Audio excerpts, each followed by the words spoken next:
return to special story mode.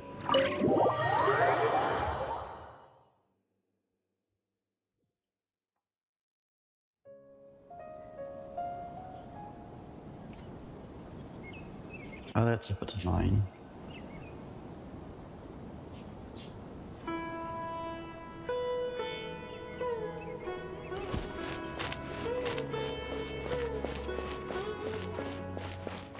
Hey, did you see who just walked by? I think she's that famous merc. It takes courage to maintain a peaceful life, too. I think she's that famous merc. Would you like some food? It takes courage to maintain a peaceful How life, will too. I ever save enough money to buy that custom-made axe with floral carvings from the blacksmith? It takes courage to maintain a peaceful life.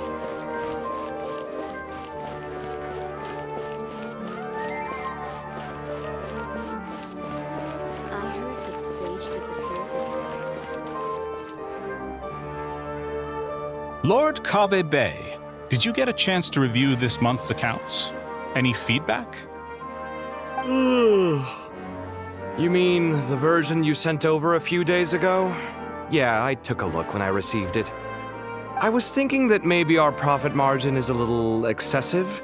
I visited some of our commercial partners last month. Their earnings are very slim.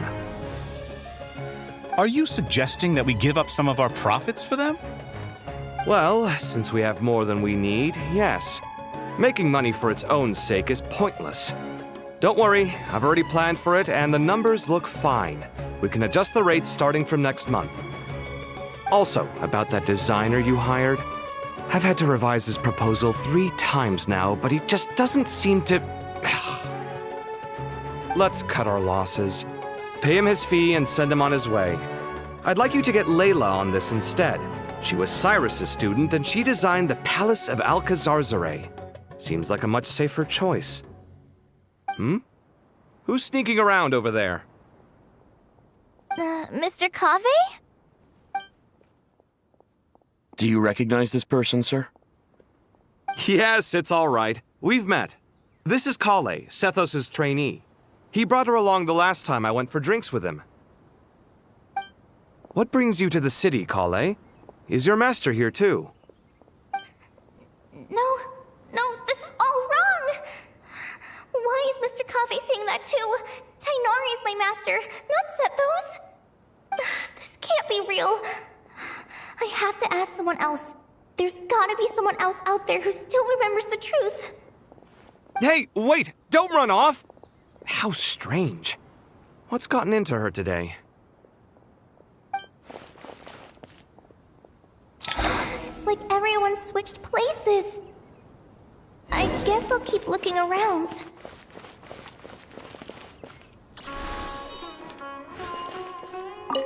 Remember a while back when I was working on a renovation plan for the House of Dana? Well, I submitted a report to the Grand Sage and he rejected it. It's infuriating! How does someone with no sense of aesthetics whatsoever even become the Grand Sage? Please, calm down, Lord Kaveh. Maybe it's for the best that the proposal wasn't approved. Weren't you planning on paying for the renovations out of your own pocket? The Grand Sage just saved you a huge sum of mora. You're right. It's his loss if he doesn't want to work with me. Let him live out the rest of his days in an artless void for all I care. Anyway, enough about that killjoy. There's supposed to be a show at the Zubair Theater today. Are you guys free later? Tickets are on me if you want to join. I heard that Sage disappears without a trace as soon as he gets off work. It's a little mysterious if you ask me.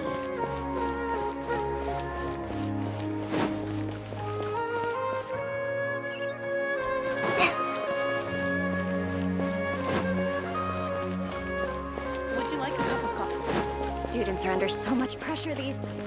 Lots of visitors today, I see. Welcome all. It's been a while. Hey, Rahman. You know that guy who sells face powder on Treasure Street? I haven't seen him around in a while.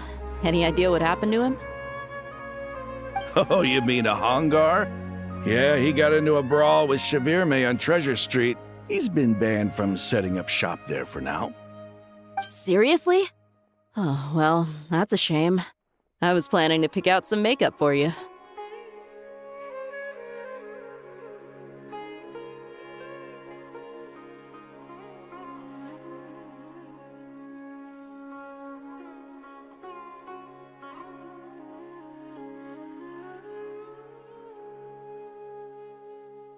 Oh, don't worry about it. The legendary Flame Mane discussing makeup with the Zubair Theater star dancer. Now there's something you don't see every day. Flame Mane? You know, I'm not actually sure when people started calling me that. Maybe the other Eremites thought I needed a fiercer title to scare people off? To be completely honest, I think the title would fit you better than me, Dia. You think? Can't say I've never imagined myself as a merc. If I ever give up the dancing, maybe I'll head to the desert and give the Eremite life a try. You would? Is that so strange? Oh, not at all. In fact, I've actually had similar thoughts before. If I ever get tired of sleeping out in the wild, I think I might go look for a job at the Zubair Theater. I've adored the dance of Sub-Zero's ever since the first time I saw you perform it. Really? If our manager Sataria heard you say that, she'd hold you to it. Probably grab you by the sleeve and never let you go again. Hey, when that day comes, I'll do your makeup myself. How's that sound? Sure. If the day comes, I'd be honored.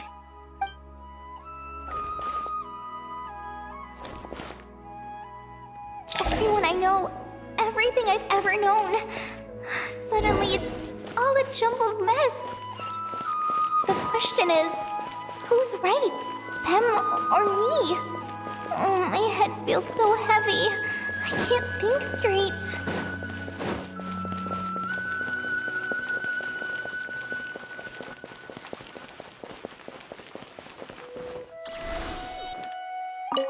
All right, not a single Mora short. That covers you for this month's run. What a relief. I was worried the design fees I received this month wouldn't be enough. Well, next time, don't fret. Just let me know and I'll give you a few days' grace. We've known each other long enough for that. Anyway, how are you settling in? I couldn't help but notice that you're staying up late quite often. Yeah. I can't explain it. I just feel more inspired at night. Once I get in the zone, I can race through a whole bunch of drafts, no problem. But what about you? I keep hearing you sighing these days. Is everything okay? Well, it's just... Don't you think this house is a little small? I guess I should be used to it after living here for so many years. But for some reason, I've been feeling claustrophobic recently. I want to move somewhere bigger. Once I've made enough Mora, I'm gonna buy a huge new house. As big as... at least as big as the Palace of Alcazarzaray. That sounds really expensive. True. I'll never be able to afford it on a scribe's salary alone. I need to find another way.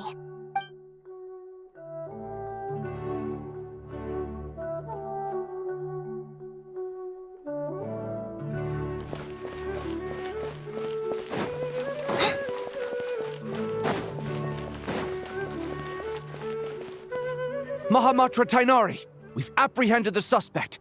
They say that the fool is prone to blind faith, but the wise man is not immune to it either. Siraj, do you have anything to say in your defense? Tainari, you were the one who turned the sages against me. Just a few words of caution from you was all it took to destroy my research. And now you're trying to stop me again? You should know that mechanical life is the future! We must cast aside our useless flesh and... That's enough. I'm not in the mood to listen to your lunacy. Anyone could tell you how amateur your work is. Karina, Ilias, put him somewhere safely out of the way. Yes, sir. Next on the agenda is... Master? What is it? Wait, did Professor Zahahati send you? She's been encouraging me to take on an apprentice. Might be getting a bit ahead of herself there, though. No, Master! It's me! Kale! Listen to me. Something really weird is going on in Sumeru City. It's like everyone's identities have switched around. You're not the General Mahamatra. You're a Forest Watcher. Just yesterday, we agreed to come to Sumeru City today to go shopping together and... All right, there's no rush. Let's back up a little. Your name is Kale, correct? Although this is our first meeting, you do seem strangely familiar somehow. Is there anything I can help you with?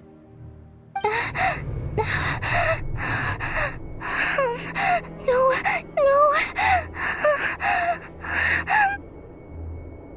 Master!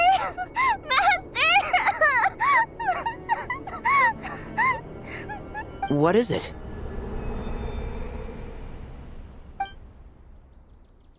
Huh? Did you have another nightmare?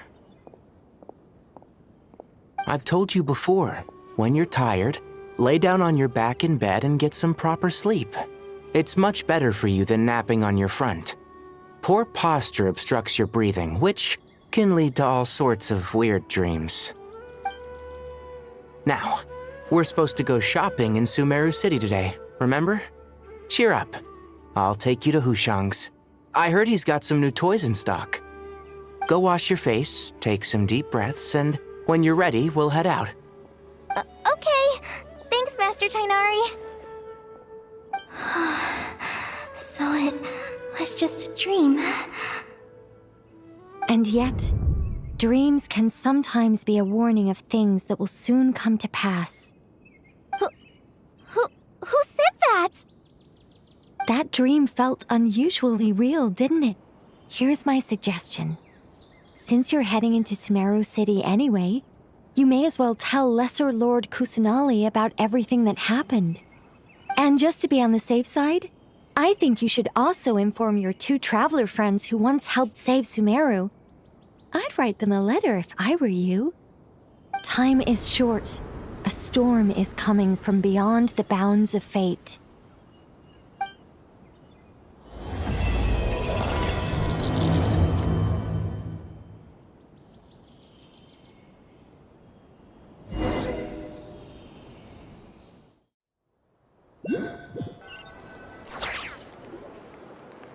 What a strange situation. No wonder Kale was in such a rush to write us a letter. Imagine waking up one day to find that everything around you has changed. You might not even recognize Paimon anymore. Oh, that's a scary thought. Let's get to Sumeru and find out what the heck is going on.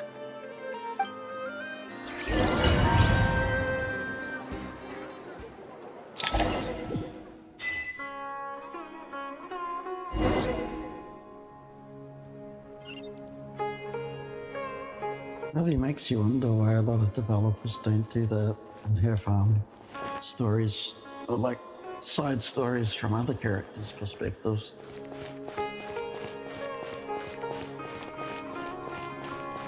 Anyway, carrying on. Kale! Traveler! Paimon! Thank goodness! I'm so glad you made it! Of course! We won't let anything happen to you, Kale. So, what's going on in Sumeru City? Looks like lots of people are moving or something. Yeah, I was just gonna say. After I wrote my letter, Master and I went to Sumeru City and told the Dendro Archon everything that I experienced, from start to finish. She was silent at first. It seemed like she was deep in thought. Then the next day, we got told that she was ordering everyone to leave Sumeru City immediately and move to Caravan Rebot. The entire population of the city has to move? Not just Sumeru City. The evacuation also includes Lokapala Jungle, Avidia Forest, Ashavan Realm, and Ardravi Basically, everyone living in the rainforest must temporarily relocate to Caravan Ribat. Holy smokes! It's crazy! Yes, it's quite an operation. Even if people only bring the bare essentials, the scale is simply enormous.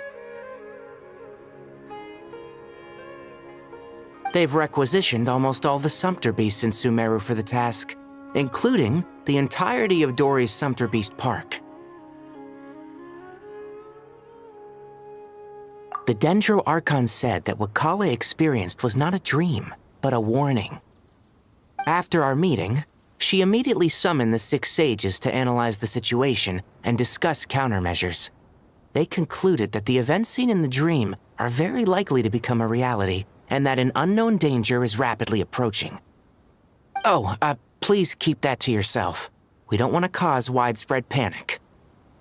The official reason they've given is a large-scale renovation of the rainforest ecosystem. People are skeptical, but there haven't been any major incidents. So far, at least. The Dendro Archon seemed really worried when we spoke to her.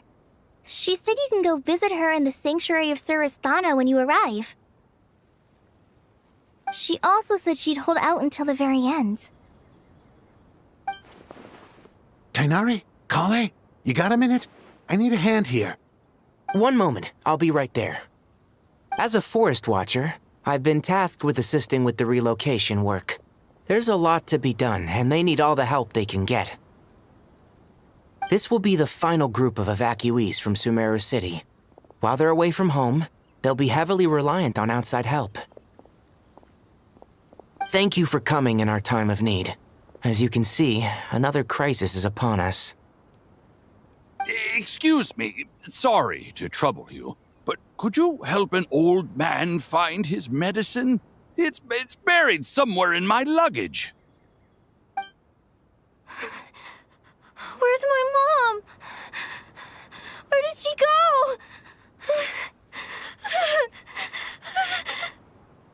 go?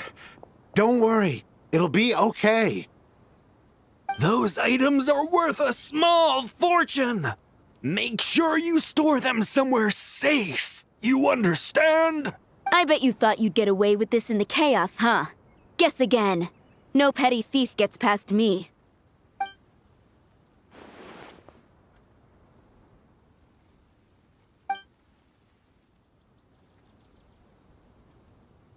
We should go help the evacuees. See you around. I'm so glad that you believed me and came all this way to help. It means a lot. Please stay safe.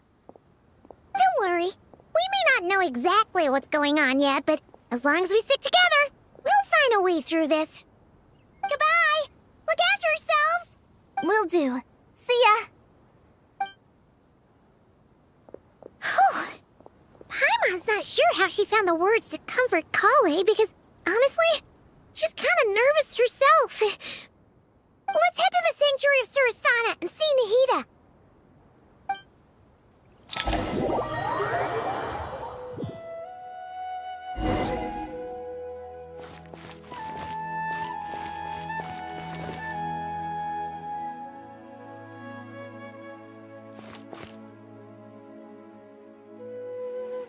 Who goes there? No unauthorized access to this place. By order of Mahamatra Sino. Are you blind? It's the Traveler and Paimon. Surely you've seen them before. Huh?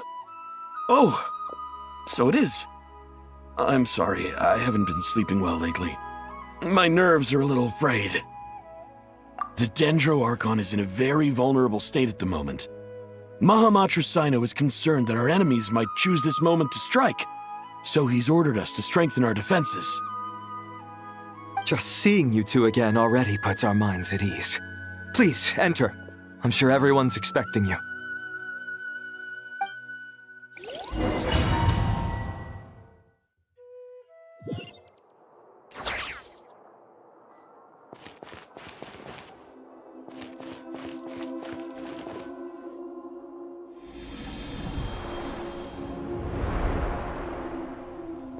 Traveler, Paimon, you made it. Aha! Perfect timing.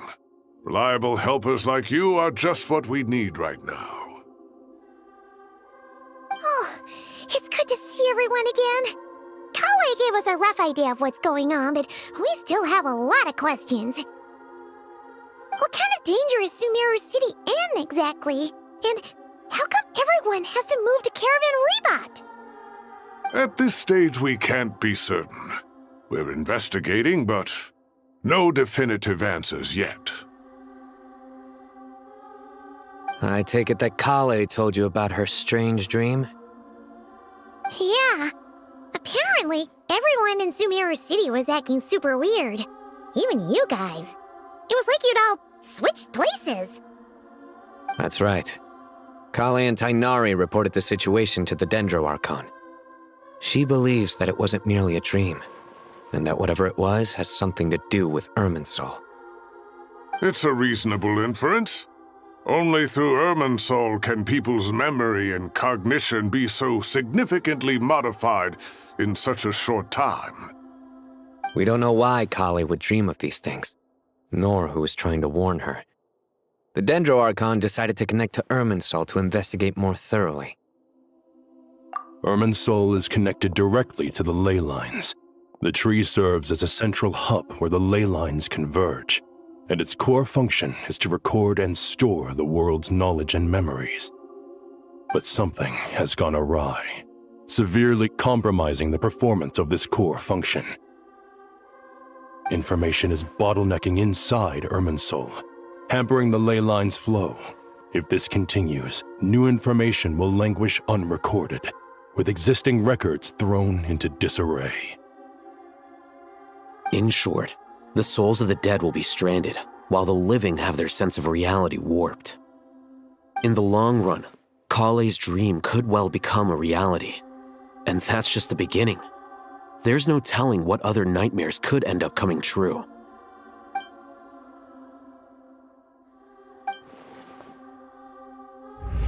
I have come this far, to use my death to open the gates of the ley lines to my people.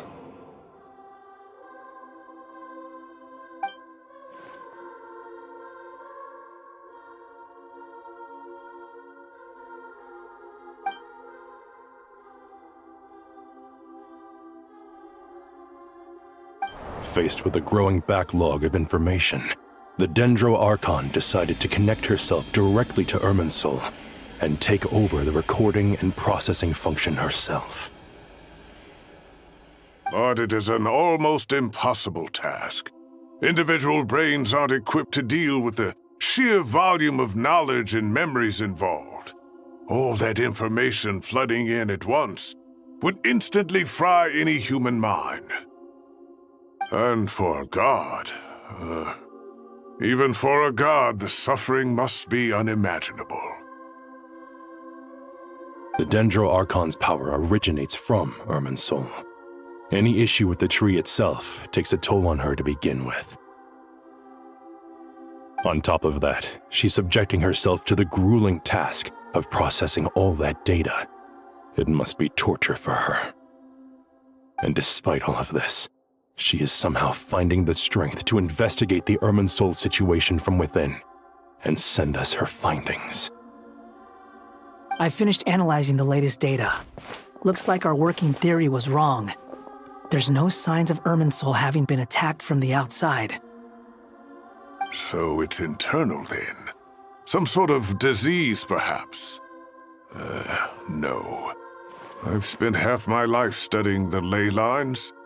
If Irminsul malfunctioned this easily, the world would have met its end long ago.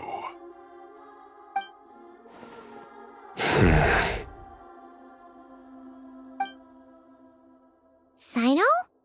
What is it? Not long ago, I got a tip from the Core of 30 that a large number of unidentified merchant caravans had recently been spotted entering Sumeru through Beta Harbor. At first, I suspected that they might have something to do with all this, so I sent some people to investigate. But if Irminsul wasn't attacked from the outside... Don't you think there are more important things to worry about right now than guessing who's behind all this? It's been over 12 hours with no new intel. If even the Keeper of Irminsul is this badly affected, you can imagine how bad things are in there.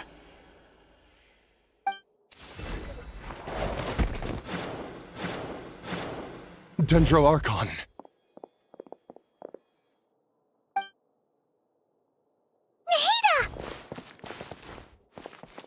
What's wrong? Her breathing is weak, and her elemental energy levels are dangerously low. Looks like it's time to move to the backup plan. What's the backup plan? Get out of the city and take the Dendro-Archon with us. The entrance to Irminsul is directly beneath the sanctuary of Surasthana. That means this is ground zero if anything goes wrong. The Dendro-Archon has a very strong connection to Irminsul. But theoretically, this connection should grow weaker with distance. Under normal circumstances, she can unleash her full power here. But with Irminsul out of control, our first priority is to get her away from here. The situation is critical. There's no time to deliberate. Everyone in agreement? I'll deal with it. I'll also let the Matra and the Core of 30 know to start evacuating.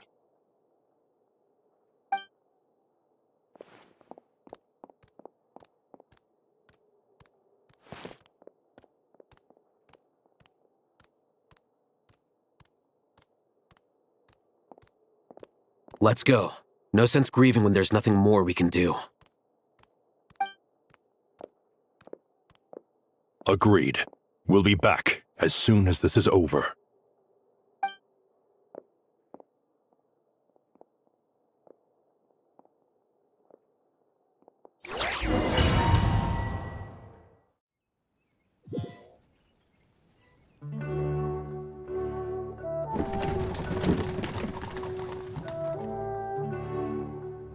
The last group of civilians has been safely evacuated. Dendro-Archon's carriage will travel with them. Sino and Hat Guy will protect the convoy. With the Dendro-Archon in a coma, we've lost our means of investigating the situation. And with Irminsul still deteriorating, we have no choice but to evacuate Sumeru City. Feels as though we're being pushed along by an invisible hand. Stop moaning, Cyrus. We're the teachers here. We should be showing a little more confidence, don't you think? A wise judgment. Let's move out to Caravan Rebot.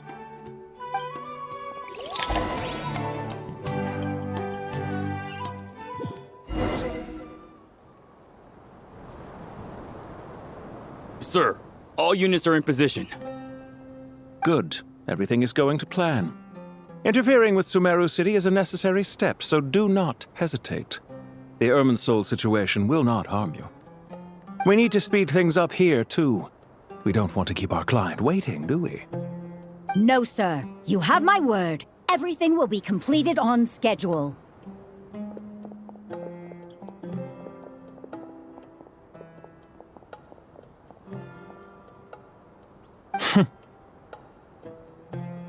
They say that fervent ambition attracts the favor of the gods, and with it, a vision.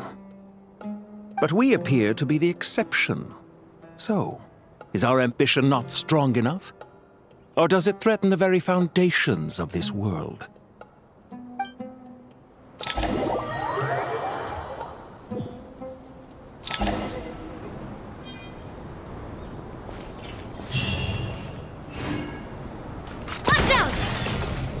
Umbrella warfare, I guess. Hat guy! What? Nothing. You just looked like you were lost in thought there. Do you have any ideas about what's going on? From what I know about Irminsul, the system doesn't break down that easily. I don't have the faintest idea who could have done this. Actually, one name did cross my mind. But, he's already dead. That's like top tier detective work by Mustache. Not gonna lie. So, can I assume that this period of time away won't count as part of the rental period? Maybe we should deduct it from next month's payment. Sure. Great! Wait, why are you suddenly being so reasonable? What's the catch? I'm always reasonable with rental payments. Like the time I refused to let you use that wine you brought home as collateral. That was a perfectly fair request, and you know it! Everyone runs low on funds now and then, don't they? And that bottle of wine wasn't cheap. You ought to be thanking me. Anyway, Sumeru City should be empty by now, right? With no one at home, I've been worried about security. I'm worried about burglars. What would they steal? That new scroll you bought? Ah! I'd almost forgotten about that. Oh, I only went and hung it up in the most conspicuous spot in the house. If anyone breaks in, it'll be the first thing they see. Well, no one but you gave it a second look while it was on display in the shop. I doubt anyone would go out of their way to steal it. You say that, but what if there's a thief out there who shares my aesthetic tastes? Then you can only hope he shares your taste in expensive wine as well. Always worth having some collateral. You!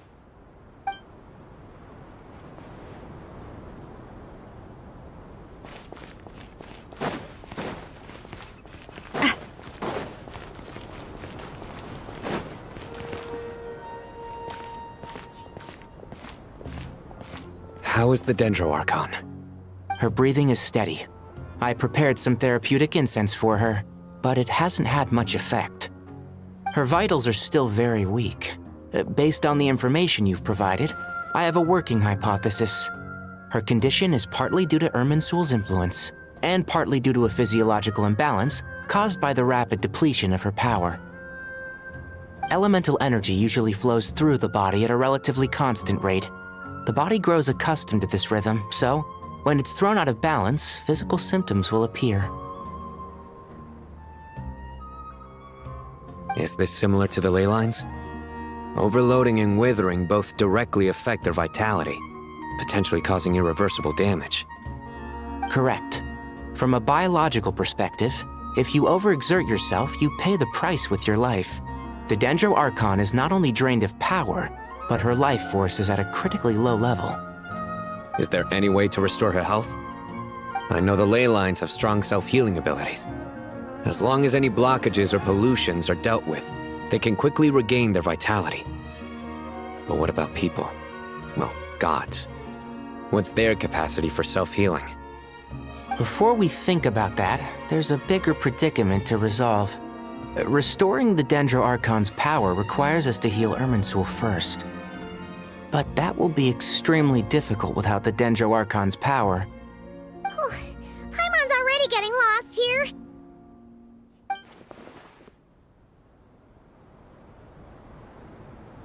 Master Tighnari and Sino look so serious. I've not heard Master speak in this tone for a long time.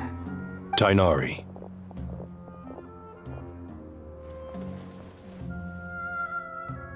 Master Nephis, sages.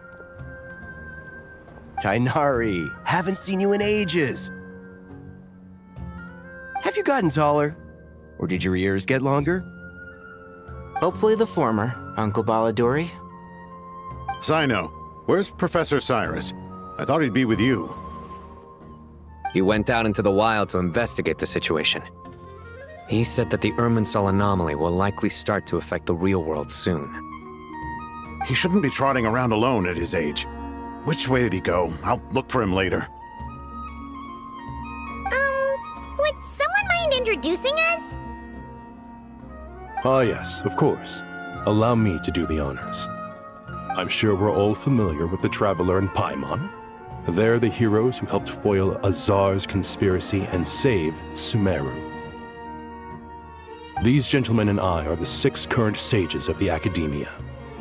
Balduri and I are part of the Old Guard, while the other 4 took office after Azar and his clique fell from power.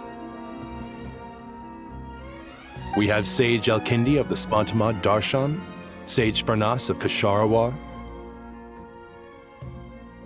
Rataoist Sage Shakir, and finally Harabatot Sage Rusht.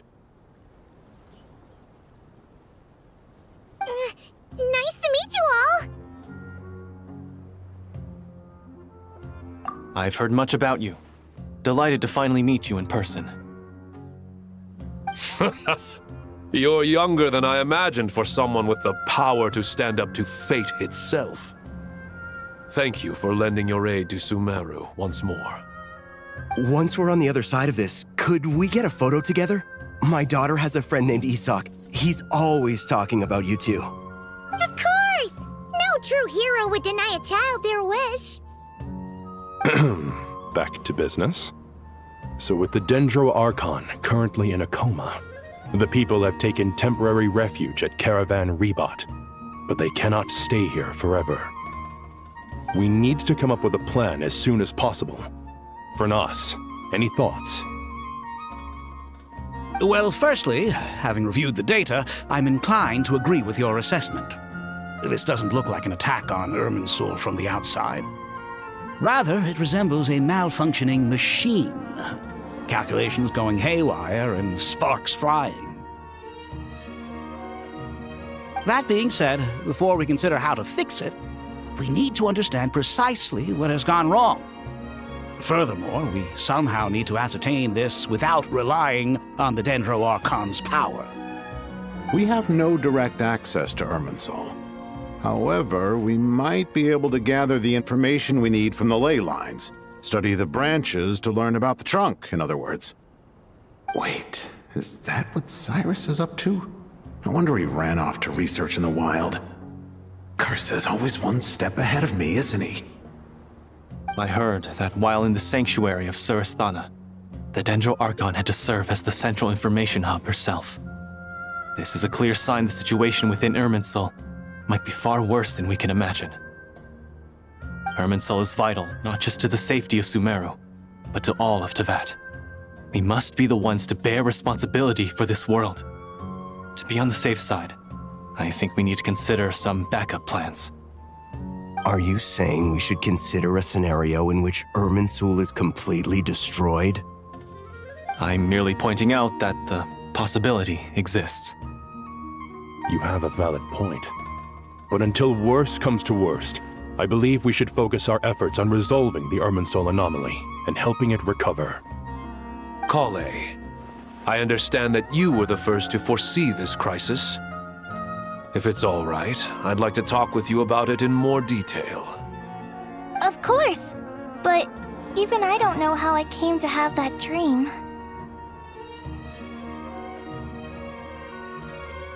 If there are no signs of external damage, could it be a stress fracture? Metals tend to suffer from this issue with long-term use, and Irminsul has existed for centuries, after all. It's possible, but surely a stress fracture would be more likely to cause a complete shutdown rather than chaos. Sages, General Mahamatra, sorry to interrupt, but something has come up. What happened? Some citizens didn't believe that Sumeru City was really in any danger. They slipped away and hid during the relocation, intending to return home. How many people are we talking? About a dozen. Sakura found them while on patrol, but they appeared to be suffering from psychosis. For whatever reason, they were trying to kill each other. By the time we arrived, there were only 2 survivors. One was unconscious from their injuries. The other tried to attack us, but was subdued. Where did this happen? Near Yasna Monument. That's not far from Caravan Rebot. Master. I know. The Irminsul anomaly is beginning to have effects in the world. I didn't expect it to spread to Yasna Monument so soon. It almost feels like we're being chased relentlessly, with no time to catch our breath. Sir Cyrus said the same thing. He sent me back to report in, while he continues investigating. I'll go join him. count me in too. Don't let my age fool you, I can still fend for myself. Very well. Meanwhile, the rest of us will continue discussing our next steps. Get back soon. Take care of yourselves. It's getting dangerous out there.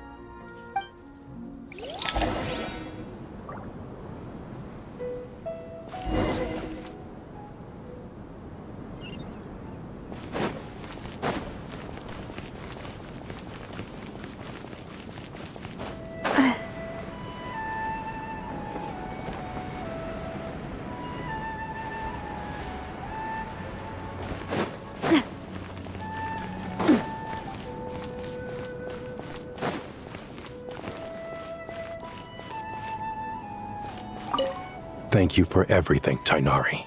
Don't worry about me. I'm fine. But if you don't mind me saying so, Master, you're looking a little nervous yourself. I only just got appointed as Grand Sage, and now this happens. It's quite overwhelming. Looking back now, I don't think I handled the situation with Azar very well at all. Yes, I protested, but I went about it the wrong way. Instead of helping, I just ended up getting locked away. Now that I'm the Grand Sage, I have to be responsible for everyone's lives, including the dozen or so who fled to Yasna Monument.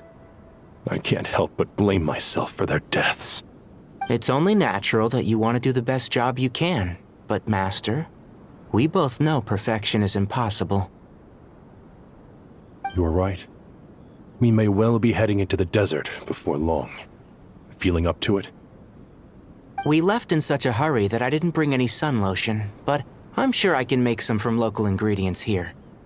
That was a big part of my graduation thesis, after all. Still remember? Of course, like it was yesterday. I remember asking you if you'd like to stay and teach, but you turned me down without a moment's consideration. Anyone else would fight tooth and nail for the chance to research by my side, but you couldn't get out the door fast enough. Weren't you afraid I'd hold up your thesis and stop you from graduating? If you'd pulled a move like that, I would have reported you to the Matra right away. You wouldn't give me a second chance? What about the bond between mentor and student? No, Master. I would not sit by and watch you go astray. Very good. Then I taught you well.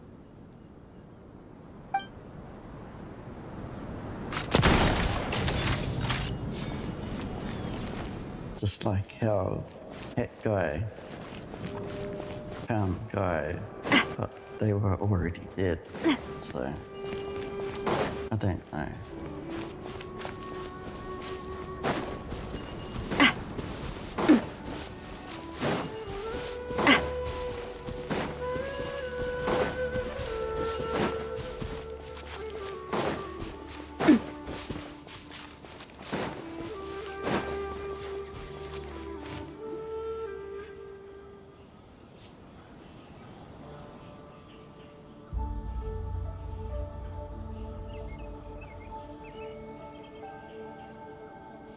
Please, don't go any further.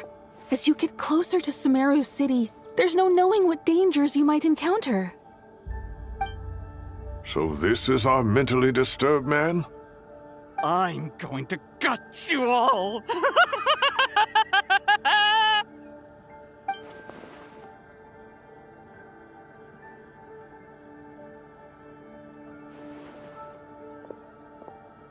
Cyrus, you didn't even bring a single guard? Do you think you're some sort of warrior? It's fine. Come here and look at this. Oh, it's...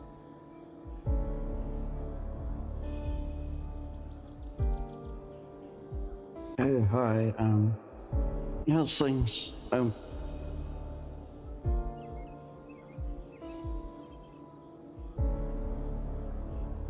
Pronounce it.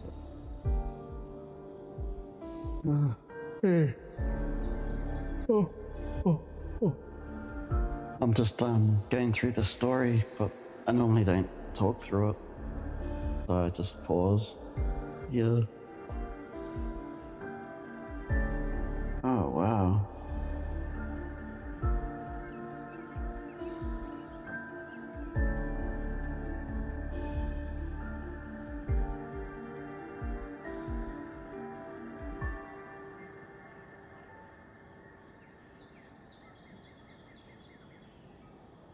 is kind of odd.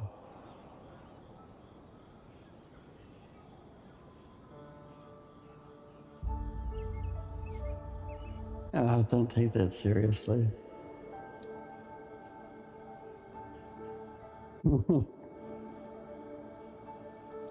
Oh, God. Anyway, I'll carry on the story.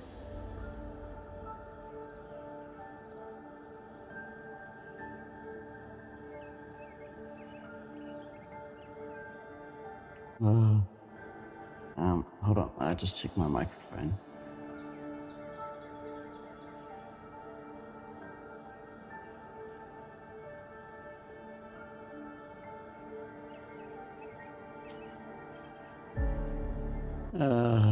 What do I do? Anyway, I'm gonna just carry on. I have to sort that out with the mods, I guess.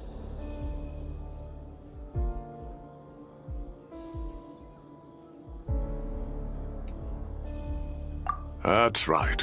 Flowers that bloom from openings in the ley lines, indicating some sort of anomaly.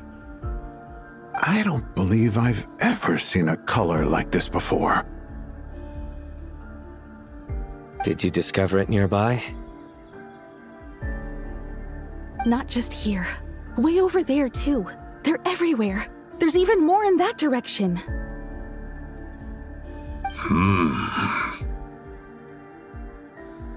How did you ascertain the situation further ahead? Didn't you just say that we can't go beyond this point? Yes. This area is relatively safe so far, but if you continue forward, delusions will start afflicting your mind. However, some vision-bearing mercenaries were able to maintain their sanity a little better. They're the ones who brought back news from further afield. Sino, do you remember the class I taught on dissecting ley line blossoms? I do, Professor. I received full marks in that course. Good. After all these years, it's time to put that knowledge into practice. There must be anomalous information hidden within these blossoms. Alkindi, I'll need your help as well. Been a while since we worked on a project together, hasn't it? Sure has. Well, what are we waiting for? Let's get to work. I am like streaming to YouTube at the same time, so I guess just go into one of those channels. I have to sort that out later. Anything we can do to help?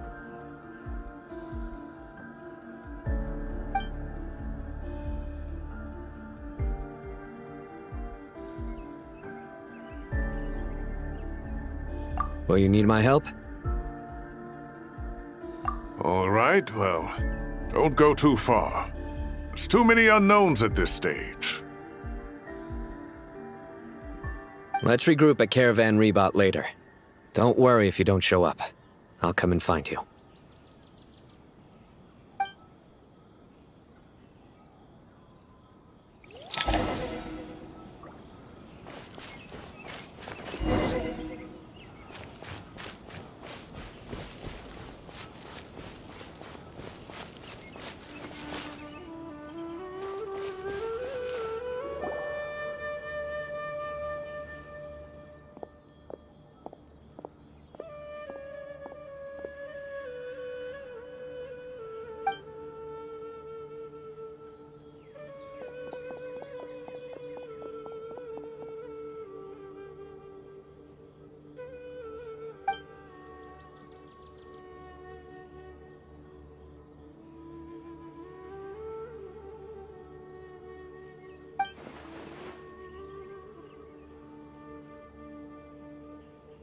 That should be the heart of Oasis.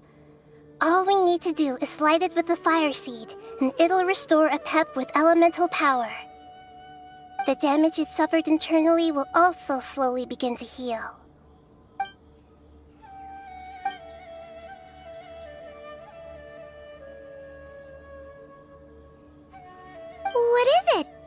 thought of something? Really? Then let's get back and tell the others!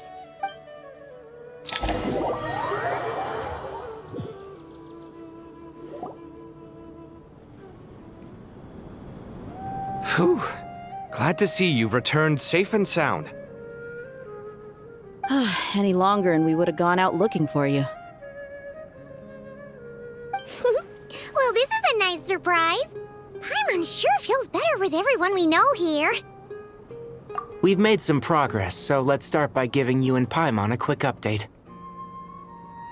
By dissecting the ley line's blossoms, we've been able to deduce that although Irminsul is experiencing an anomaly, it has not completely rejected access from the outside. The Dendro Archon has the power to connect to Irminsul, but there's also another way. I assume you recall the devices everyone was wearing when you first arrived in Sumeru? Devices? Oh, wait. You mean... The Akasha terminals? That's right. Of course! It's been so long, Paimon almost forgot all about the Akasha. Wasn't it shut down, though? Yes, but although the system isn't currently operational, the technological infrastructure is all still there. And it turns out that a certain someone gets so bored at work that he's actually read through every single one of the instruction manuals. No prizes for guessing who that was. If praising others is that embarrassing for you, you can simply spare yourself the ordeal. As much as it pains me to say anything nice about him, there's no denying his intelligence. He rarely forgets anything he's read. The Akasha is exactly what Sumeru needs at this moment. Between us, we should have all the knowledge and expertise we need to get it up and running again. But if I recall correctly, doesn't the Akasha need a gnosis to function? That's exactly right. The Akasha relies on the Gnosis as a power source, and in its absence, we'll need to find an alternative. To tackle this problem, it looks like we'll be relocating once again. Namely, to the Temple of Silence. Ring any bells? It's the only major institution in Sumeru dedicated to preserving the knowledge of King Deshret's civilization. You might find the answers you're looking for hiding there. I agree. There's a good chance. Master Nephis and the other sages have discussed it. As the chaos from Irminsul continues to spread, Caravan Rebot won't be a safe haven for much longer. We have to move into the desert next. The scholars and sages will head to the Temple of Silence, while the civilian population seeks refuge in Aru village. The Eremites will keep everyone safe during the journey, and Candace will be there to receive us at the village. This leaves us just one thing to worry about. That Dendro Archon. She's very weak. We can't afford to wait until Irminsul is fixed. There has to be another way to help her. Huh. Well, luckily, the Traveler had a eureka moment while we were out investigating. Really? Wow, nice one, Traveler. Let's hear it.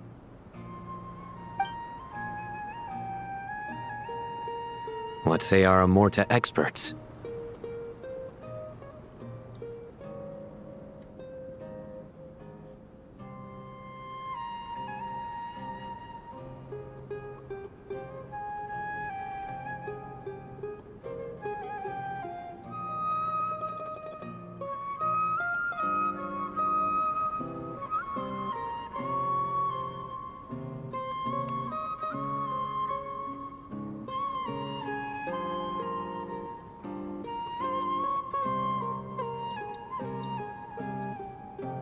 Theoretically, it's feasible. From what you're saying, although elemental life and elemental energy have their differences, the Dendro Archon has explicitly stated that she can imitate the power of the former. I did try to fix it, so I didn't fight it. I'll have to carry on. In which case, as long as Apep is willing, she should be able to convert her own power into a form that the Archon can use. It wouldn't be difficult for her at all. The only problem is convincing her to help. Yeah! Even though she wasn't exactly friendly the last time we met, she didn't refuse to talk with us.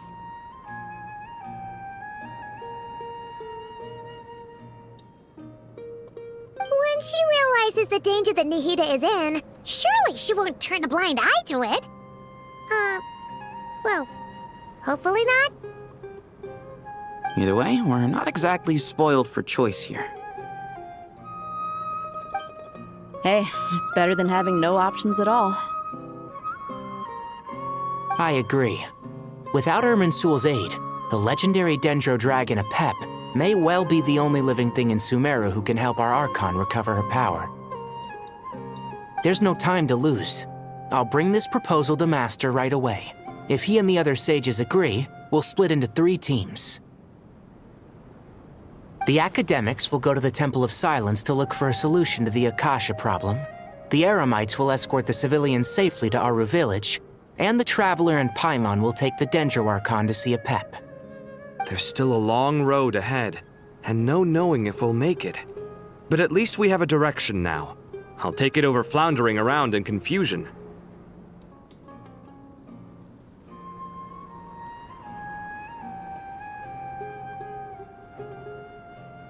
If there are no objections, then let's proceed. But before we adjourn, I would like to leave you all with some parting words. No matter the distance between us, there will always be an invisible force tying us together. May the bonds forged in the past shine bright like stars and open a new path before our feet. Huh. Is that from King of Invocations? No. This one's from King of Invocations, the sequel.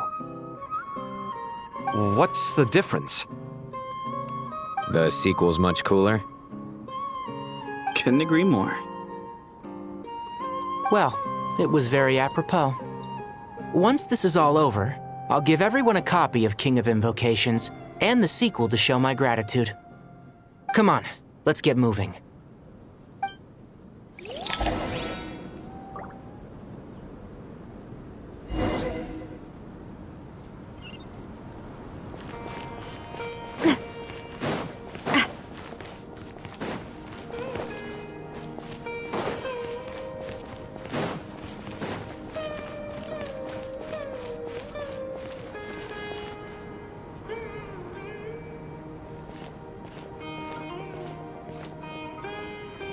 Tighnari has brought me up to speed.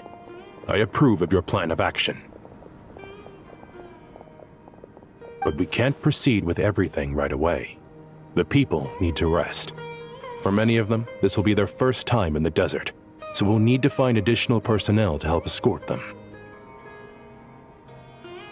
You two, please go on ahead with the Dendro Archon. Let's rendezvous at the Temple of Silence later.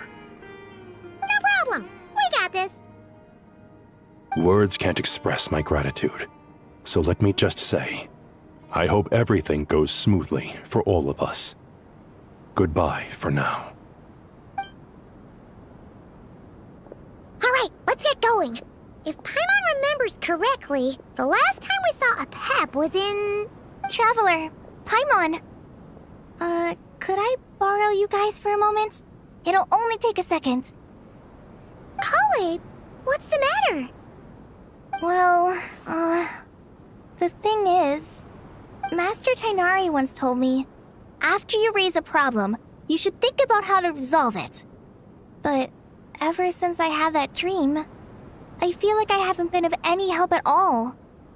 I tried my best to keep up with the conversation, but there was so much new information, I couldn't take it all in. So, I just wanted to ask, do you have any tips for me there? Huh, Paimon knows exactly how you feel. But fear not, everything you need to know is right here in Paimon's notes. Sumeru chapter. It's got tons of info about all the things we've seen and heard on our adventures. Some parts are a little simplified, but hopefully it all makes sense. You see? Being the greatest guide in Tibet isn't just a fancy title. It takes a lot of hard work. Paimon doesn't always understand the things you're talking about with other people. Whenever that happens, she notes down the confusing parts and goes over them in her own time. This is perfect. Could I borrow it? Sure. Matter of fact, you can keep it if you want. Paimon has another copy. The spare copy was originally meant for the Traveler. Paimon used to worry that one day he might not need a guide anymore, so she wanted to have a gift for him, in case we ever parted ways. But it doesn't seem so necessary nowadays. We have so many more places to see together. One copy will be enough for both of us. Thank you so much. But still, these are your treasured memories. I think I'll make my own copy and then return the original to you. Anyway, that was all. I won't keep you any longer. Have a safe trip. See you again soon. See ya! Alright, time to bring the Hida to see a Pep. Let's hope that old grouch is in a negotiating mood. Hey, here's a thought. If we brought Nervalette along, do you think he could help us persuade a Pep to help? Actually, never mind. In a Pep's eyes, Nervalette's probably one of those dragons who's grown too close to humankind. They might end up fighting for all we know.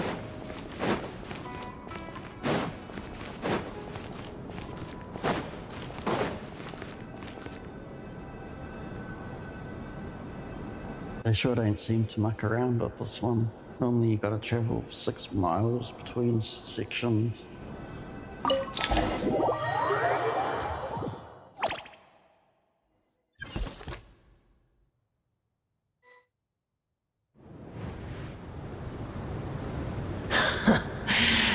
I had a feeling your kind might come calling. The ley lines are in disarray. Something has gone wrong with Irminsul, yes.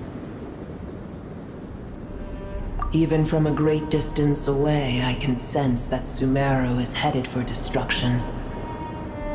You who took our home from us, prepare to watch as your own world is plunged into oblivion.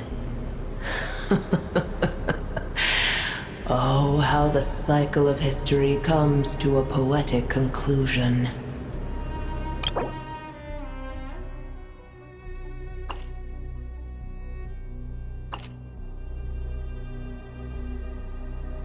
I'll just go back to the story. I just didn't see this before.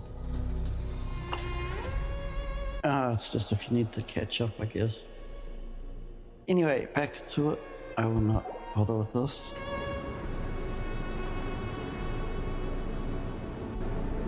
This isn't a joke, Pep! The Hida's in grave danger! Can you please help her? Is she now? Then do explain. For what reason should I lend Boer my assistance?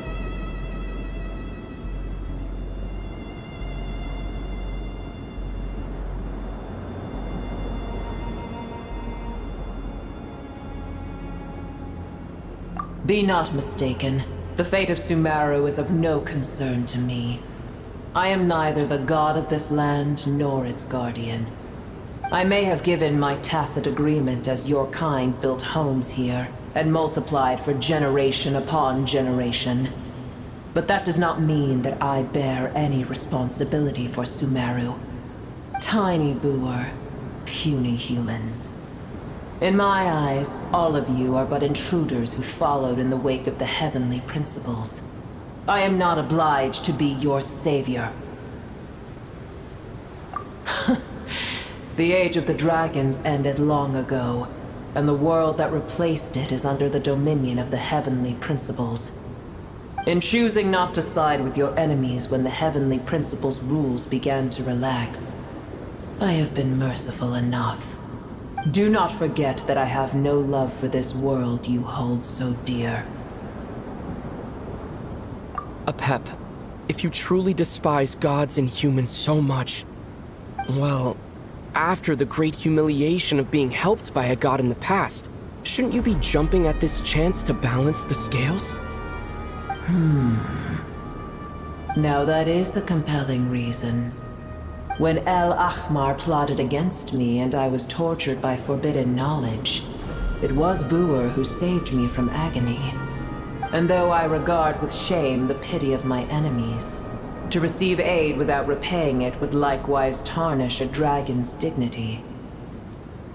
Oh, tiny Boer, puny humans. Just this once I shall deign to show you the true power of dragonkind. Whoa! It's happening again! We're gonna get sucked in!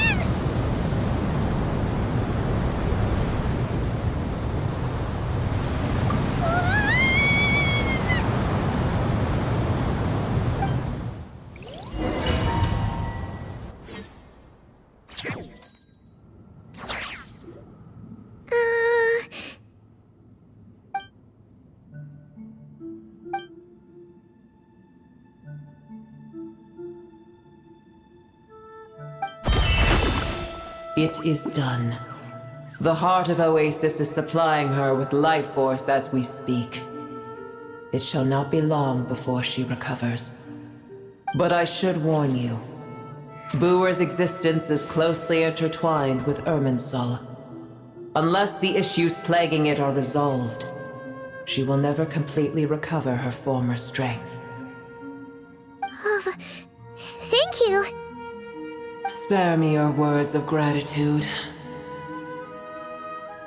You may also spare me your feigned concern. A dragon's sovereign's power is far greater than you can imagine. While I was indeed weakened when the heart of Oasis ran dry, providing tiny Boer with a morsel of my life force shall have little consequence for me. Oh, good to hear.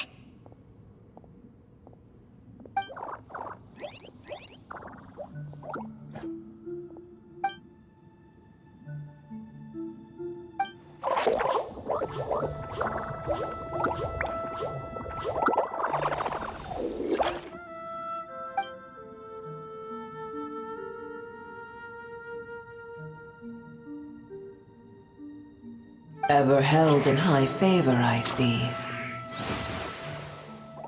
Oh, well, you know. The compliment was sincere.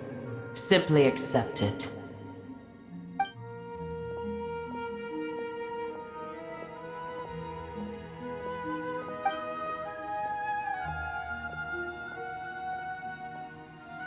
I did once. That tree was not planted by the heavenly principles. Irminsul existed before they ever arrived in Tevat. What? There was a time when it belonged to Tevat, to dragonkind. Its appearance and function then differed greatly from today. The ley lines flowed with an abundance of a familiar, primitive form of elemental energy. You may know it as the power of the Light Realm. The heavenly principles usurped and refashioned Irminsul, made it serve humanity, and used it to anchor the fate of the world. Yet in the end, humanity has failed to protect it. Heavenly principles, God of gods. It makes me sick. The enmity between your kind and mine can never be bridged. As things stand today, holding a grudge against you would serve no purpose. But there will come a day when we reclaim this world for ourselves. The opportunity will arise no matter how long we must wait.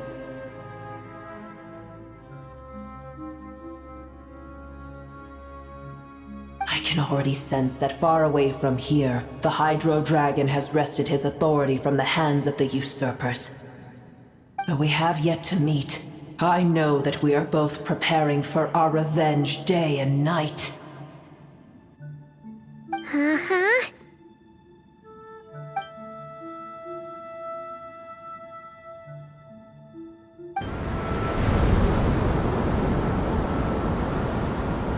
I hear a great disturbance out there.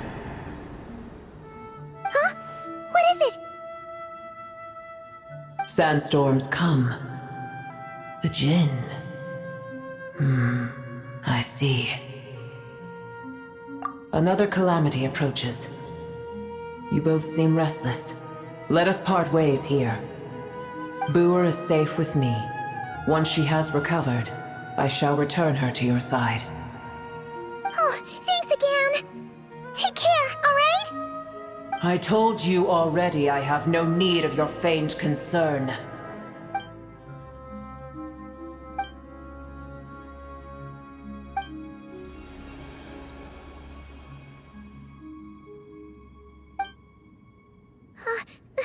Nahida? You're awake! Are you okay? Cease your interrogation. Yes, she awoke for a brief moment, but she has now lost consciousness again. Take it. We shall talk more at another time.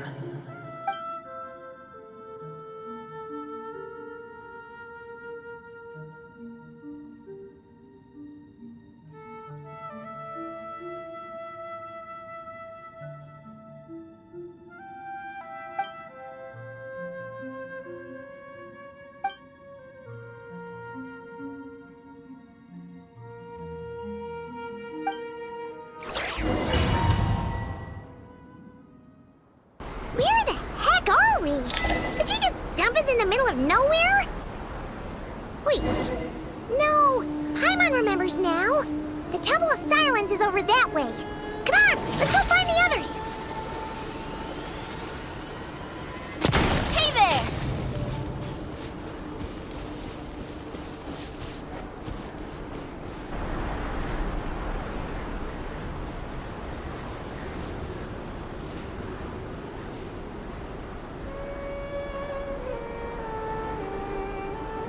There's no need for everyone to stay here. I'll protect the sages. The rest of you, return to Aru village. Yes, Mahamatra Sino.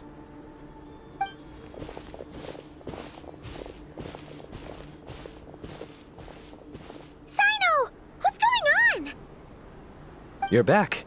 How's the Dendro Archon?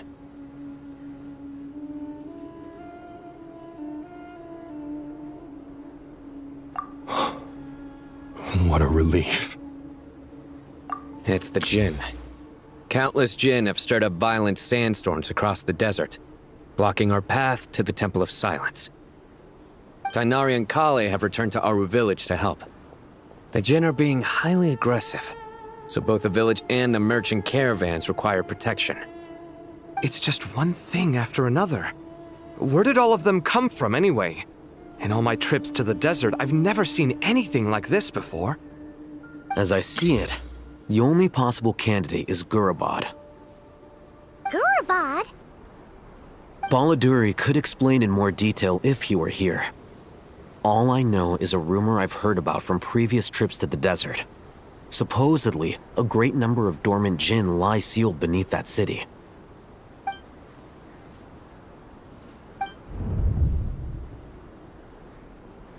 Gurabad is, for me, a fated land. I must therefore return back to this city, where my destiny awaits me still. My master, I am sorry that I couldn't stay by your side for long, and that I could not have more time to get familiar with you. Lilipar.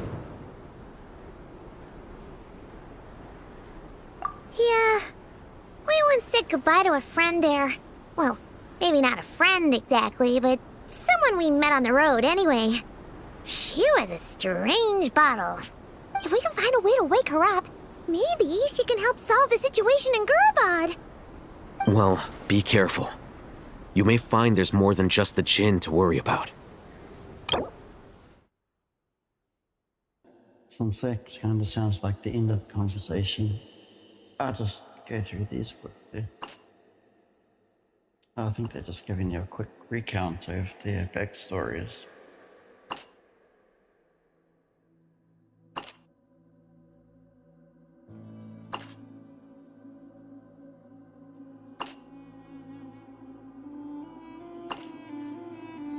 I'm not actually gonna read them. Maybe later.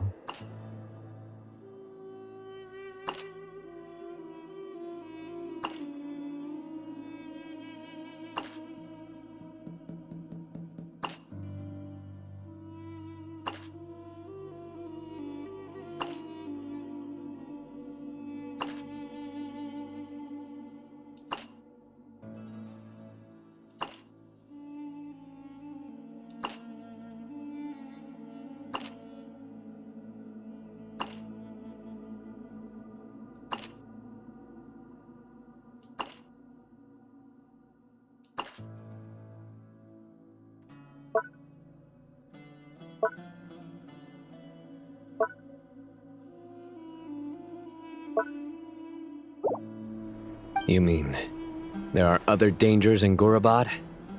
It's a sensible assumption to make. The moment we arrived in Caravan Rebod, the Irminsul anomaly started spreading in that direction. Now we've moved to the desert, and suddenly we're plagued by Jinn and sandstorms. To call it a coincidence would be a stretch. Don't worry, we've gotten a lot stronger since our last stint in Sumeru. Ah! When did they show up? It appears the monsters native to the desert have been stirred by the Jinn's activity.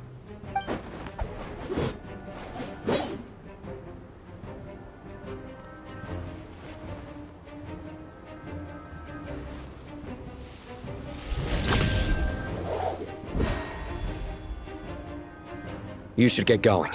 We'll take care of things here.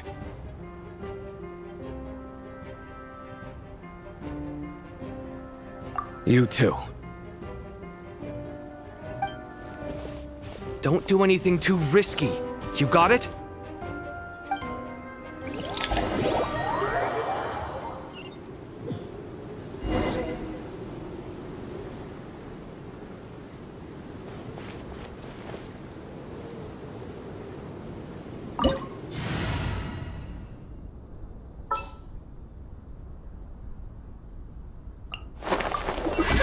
I knew you'd miss me.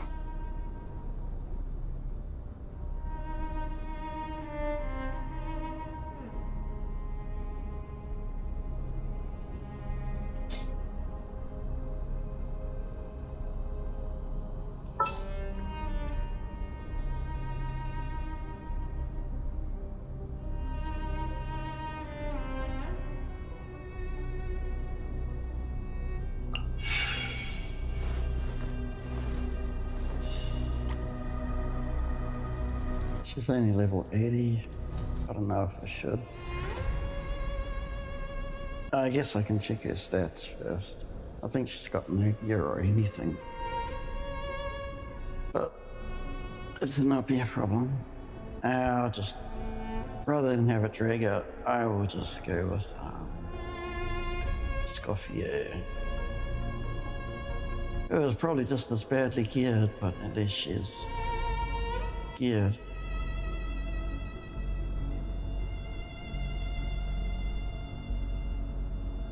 If I can find her.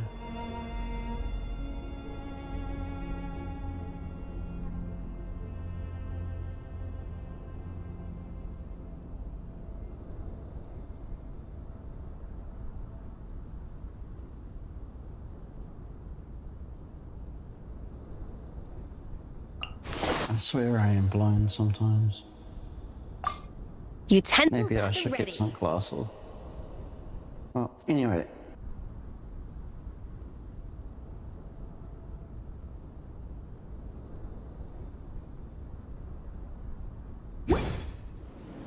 My time with the Spina has taught me that carrying an unreliable weapon is worse than not carrying one at all. The Jinn are swarming out of Gurabad! Looks like our Awaken was right! Let's get inside, see what's going on!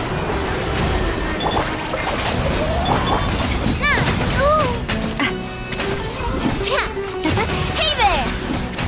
Hiya! A proper send-off! From the Spina with love!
Strike a pose!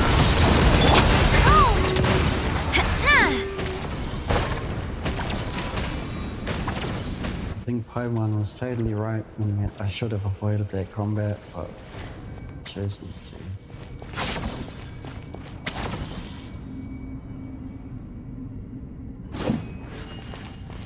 Target spotted! All units at the ready! The Patui! They must be using this place as a stronghold! Are they the ones behind all this?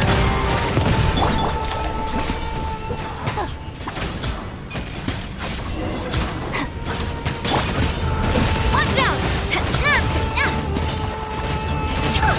Fighting Jin with one hand and Patui with the other? This is pure chaos!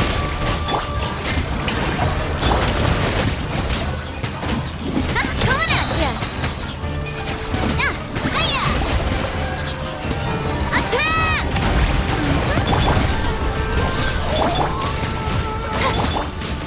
Watch out!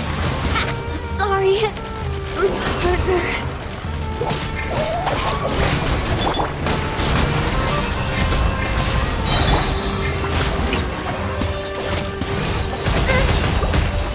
Time to shine! Out of my way!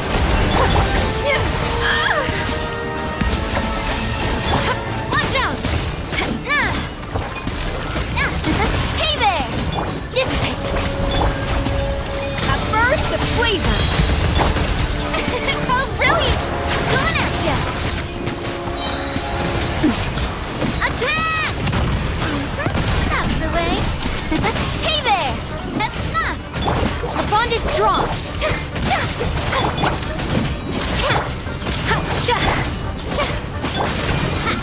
Hey there!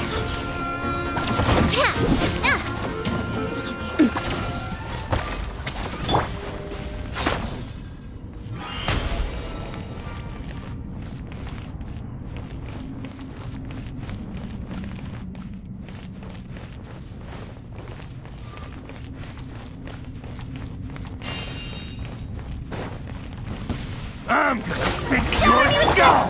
A dash of frosting! Coming at ya! Fix it.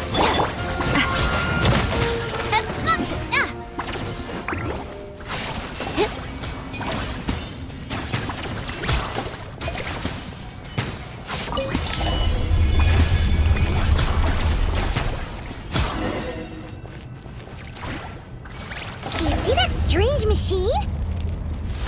Paimon has a sneaking suspicion that that's the thing wrecking Gurabad and setting all those dangerous Jin free! The target has reached the core zone. Requesting backup. Repeat, requesting backup. Backup en route! Stop him at all costs!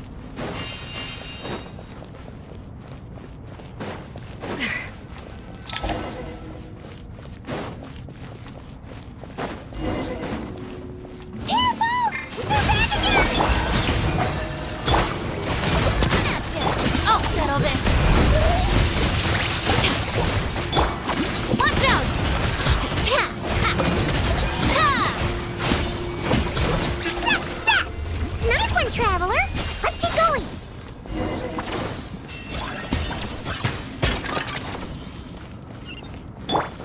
A dash of frosting! Strike a pose!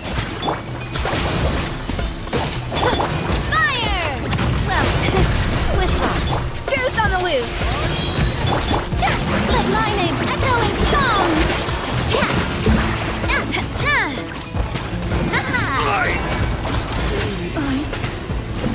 Hey there! Dissipate! A little amuse bouche! Shower me with praise! Hey there!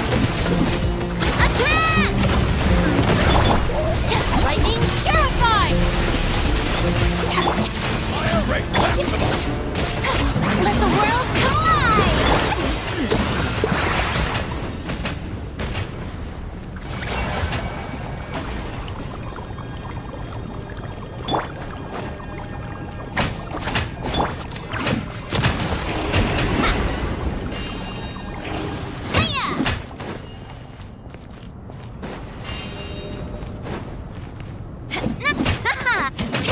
This Hunger Jin's gone kaput! Now we can finally... It seems my subordinates failed to stop you in your tracks. Apologies, sir. There is no need to apologize. You did well to hold your ground against such a powerful adversary for as long as you did. I must commend your courage and perseverance. Traveler is number one fighter in all the land after all.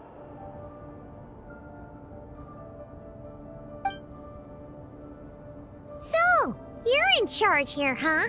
First the problems with Irminsul, now this mess in Gurabad? Are you the ones responsible for all this? I'm afraid I cannot answer that. I assume you aren't naive enough to expect answers from an enemy. Ugh, this guy is so snooty! However you want to spin it, you're clearly involved in this somehow. So you can either start talking, or we'll have to make you talk. Let's get him! Traveler, what's wrong?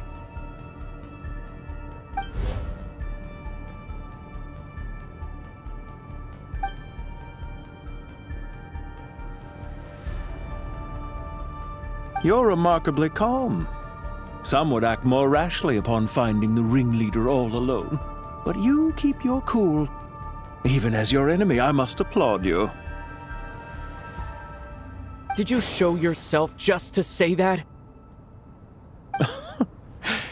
Is this you trying to take back control of the conversation? Unfortunately, I really don't have anything to say to you. I am here merely to indulge my own curiosity. Your names are well known among the Fatui. Naturally, I wanted to observe you up close while I had the chance. Hey! Don't treat us like we're some kind of exotic animals in a zoo! Oh, I wouldn't dream of it. You seem rather predisposed to misunderstand me. I'm quite aware that you are both heroes of great renown. You have resolved crises in many nations and won countless allies along the way. I've been following your adventures with great admiration. My only regret is that the trajectory of your journey conflicts with our goals. What do you mean, admiration? Sorry, but that sounds pretty weird coming from you. I don't see why. We may happen to occupy opposing sides, but there is no cause for deep-seated enmity between us.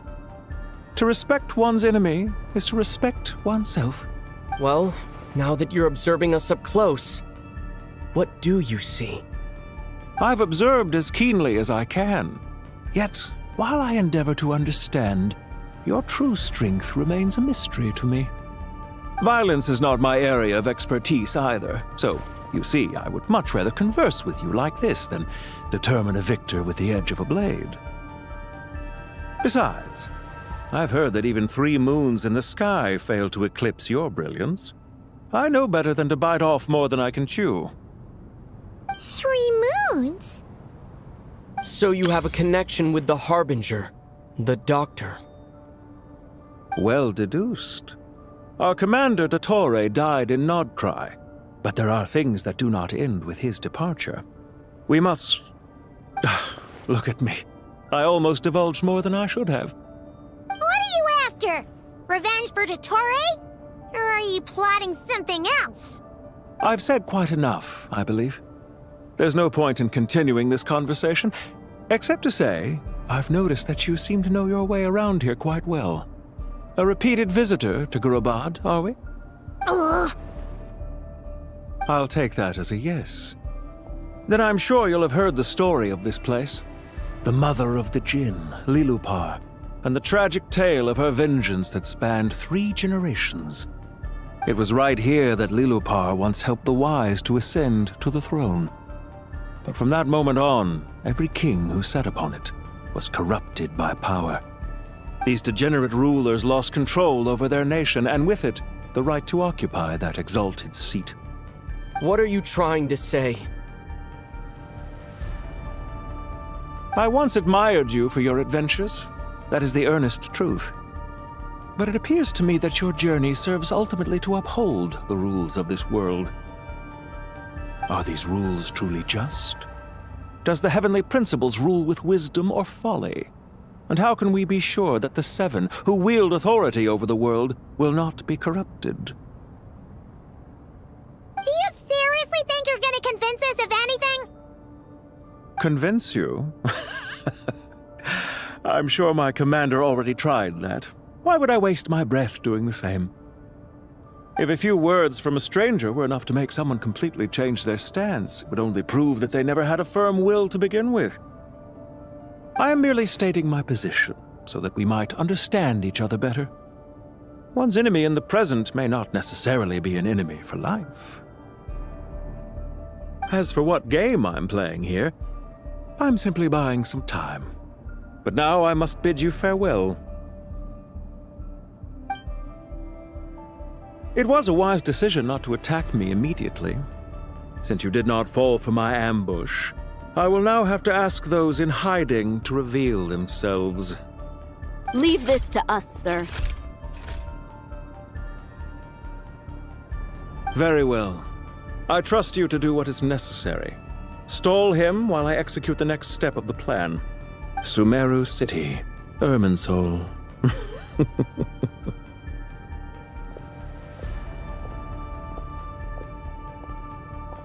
Hey! Stop right there! Don't you dare leave without explaining yourself! All units, stop them! Protect the commander! Did you hear that? He mentioned Sumeru City and Irminsul! He definitely knows something! We can't let him get away! Get rid of these pesky soldiers, quick! Rear guard to the front! Don't let them through!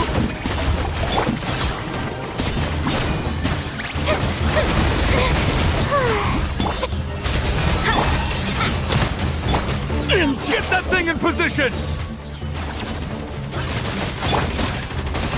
Coming at ya! Attack! That's the pinnacle of excellence! A dash of frost! Hold on! Just a little longer!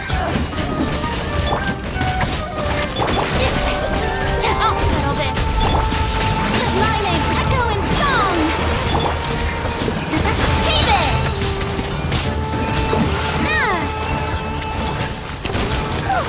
We finally beat them! That mysterious guy can't have gotten far! Let's catch up with him!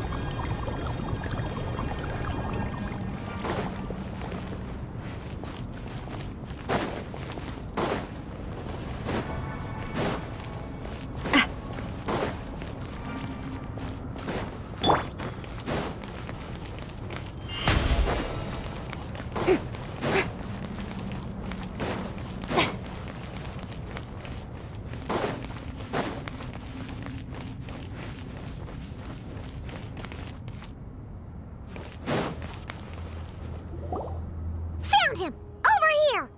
You're very persistent. Hey, you! Stop running and explain yourself! What are you trying to...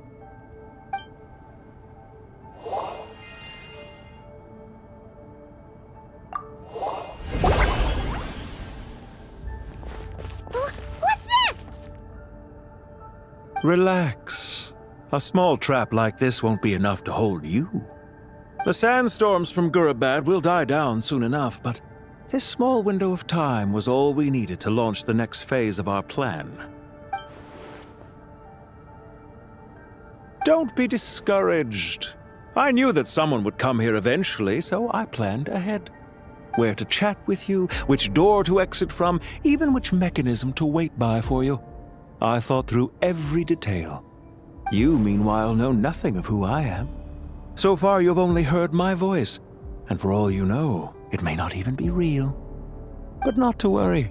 This is only our first meeting. It shan't be our last. Just answer me one last question. Why do you continue to follow Dottore? He has conducted countless cruel experiments, even on his subordinates. Follow isn't quite the right word. Let's just say even those you see as villains have their friends, even if they aren't the most sincere of friendships. When any set of rules is established, there will be those who benefit and those who lose out. People will do anything to justify what they have gained or escape from the hardship imposed upon them. Neither he nor I are tolerated by the rules of this world. We were both searching for a new order. Our ideas of the final form that should take may have differed, but our journeys took a shared path. Goodbye, Traveler and Paimon. I wish you a timely escape. albeit not too soon. I will need a little more time to prepare, after all. Hey! Come back! Wait, this dark wall. We've seen these on our adventures before. It swallows people up! Oh, I'm sorry. She shouldn't have jumped the gun! Oh, okay. He may have fooled us this time, but we'll get it back!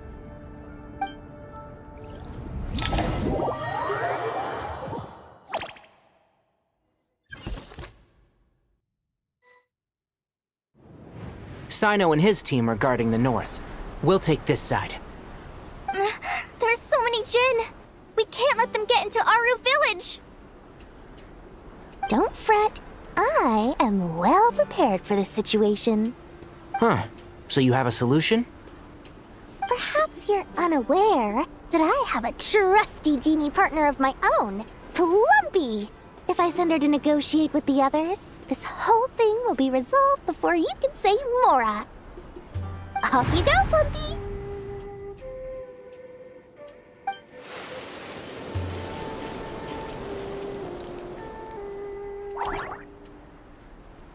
Come on, what's the holdup? 5,000 Mora. 20,000 Mora. 100,000 Mora. Final offer. Ah, so she's a hired partner.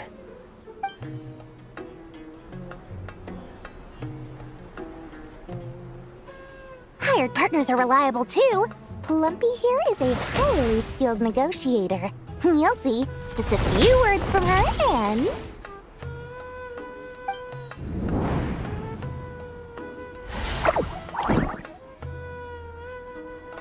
Plumpy! Don't you Jinn have any respect for the rules? This was supposed to be a negotiation! How dare you treat my messenger like this? You wanna play rough? You can play at that game!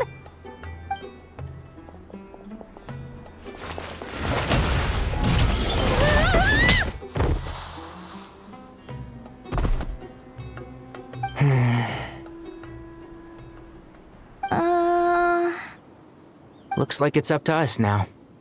Be careful, Kale. Yes, Master.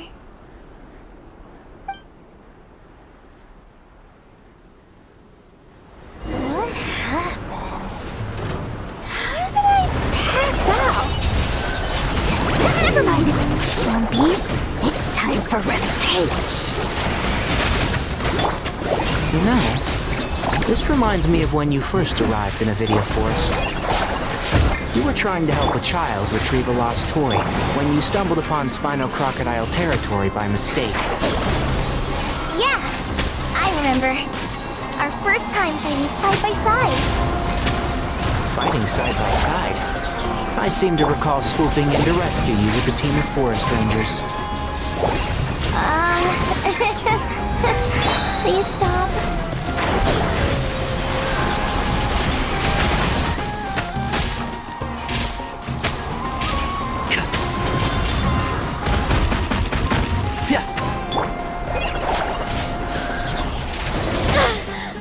Shazam!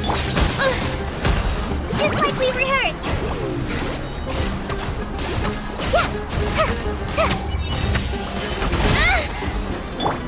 One with the force.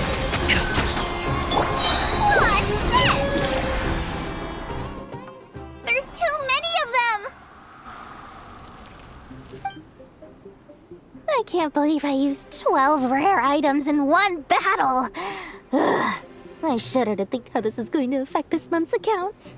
The sight of that glaring deficit might be more than my poor heart can take. Tainari, how's the situation on your end?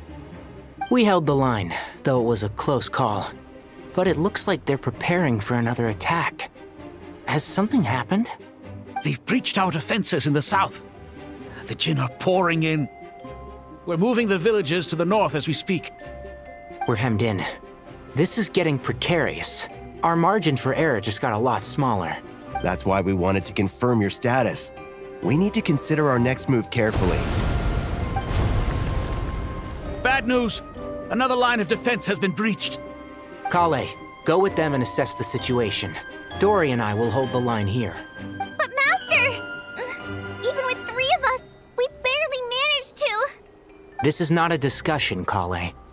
Don't worry about us. She clearly still has plenty of tricks left up her sleeve. Wait, you can't pin all your hopes on me! Oh, great. I've almost run out of the things I brought with me, and the rest is back at the caravan. I should be able to hold out for a little longer, but still... Master! Need any help? Huh? What is it, Kale? If things continue like this, it won't be long before Aru village is overrun by Jinn. And the sandstorms are short. I don't care. Whoever you are, please just help us. The only one who can help is you. I am merely here to guide you along the correct path. I am a spirit created at the beginning. I am a flickering illusion. I am the shimmering light that flows from the eyes of the Creator. What do you mean? It doesn't matter. You don't need to understand it. Just repeat after me, one line at a time. Watch out! Jinn incoming! I am a spirit created at the beginning. Here goes nothing. I am a spirit created at the beginning.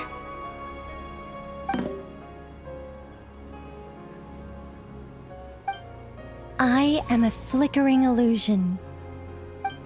I am a flickering illusion. What's wrong, Plumpy? I've never seen you so agitated before. But how do you... Do you know what Kale is reciting? I am the shimmering light that flows from the eyes of the Creator.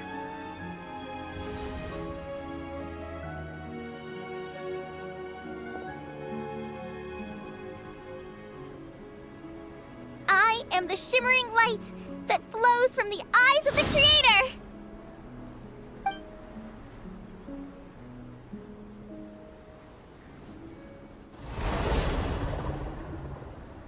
It's a song composed by the goddess of flowers, but very few records of it remain, even in historical texts. All we have is a few fragments. Is Kale an avid historian? Not to my knowledge. The Jinn have actually quieted down. Although... no, it's more than that. It looks like they're showing... submission. Clearly the songs left by the goddess of flowers have a soothing effect on them. At the very least, they're much calmer now. Really? Let me try.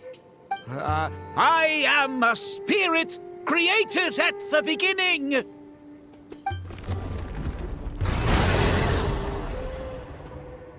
Don't stay away! I'll stop! I'll stop!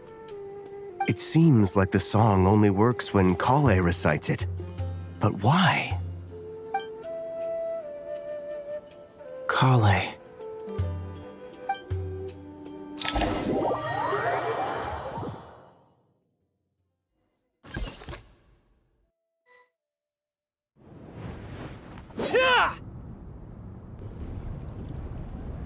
Any luck?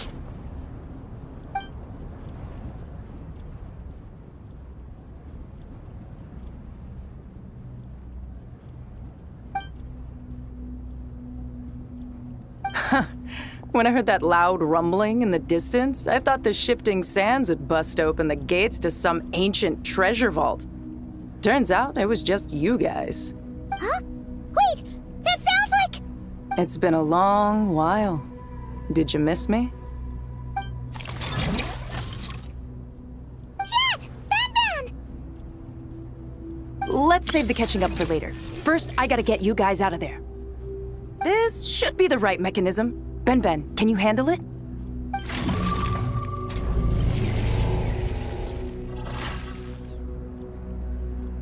There we go. Come on, let's leave this place.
Fatui sure made themselves scarce.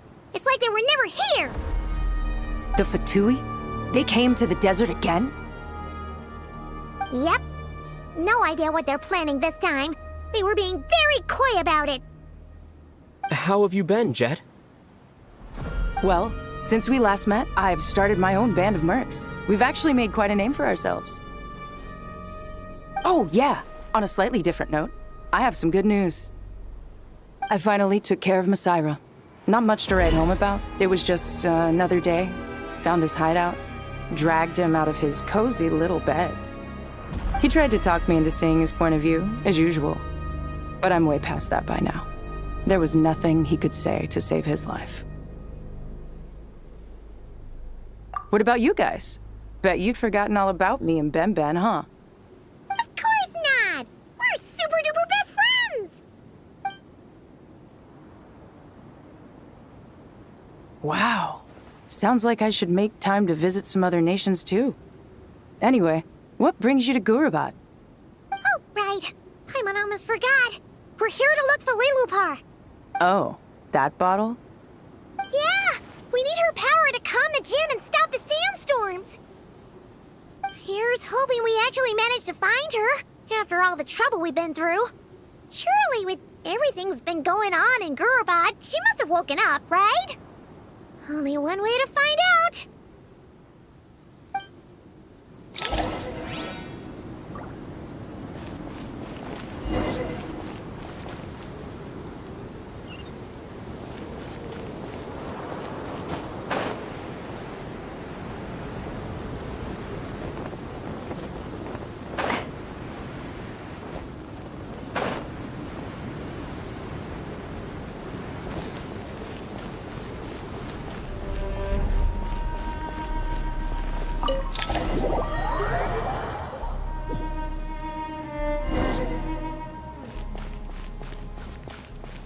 Let's see. She should be around here somewhere. Aha! Found her!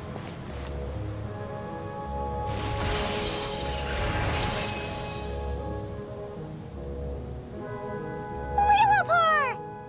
What a long dream that was. It's been a while, my master.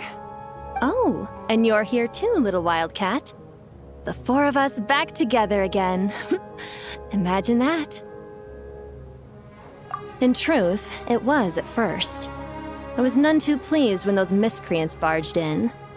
But it did give me the chance to reunite with you, dear master, so I shall overlook their folly. After we last parted ways, I merged with the land beneath Gurabad to suppress the dark calamities stirring in the depths. It rekindled the flame of vengeance within the Jinn, depriving Gurabad of any hope of peace. I fought against it for a long, long time, Until one day, I sensed a change in a foreign land to the west. Suddenly, the pitch-black abyss fell silent.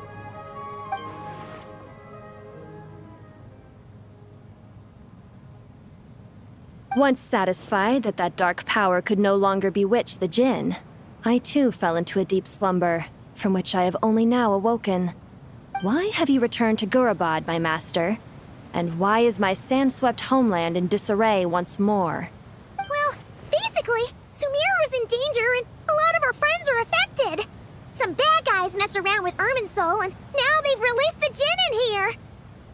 We managed to chase off the culprits, but we have no idea how to seal this place back up and stop the sandstorms. Child's play. I shall quell the Jinn and scatter the storms. Thank you, Lilupar. No need to thank me, my master. I have granted many wishes in my time, and this was the most trivial of them all.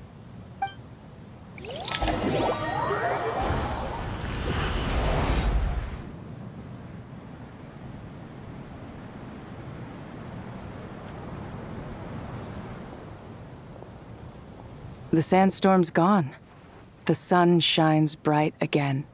When I said that we'd meet again under a lovelier sun, this was exactly how I imagined it. Yay! Although, honestly, Paimon would love to hang out with you more, even if the weather sucked.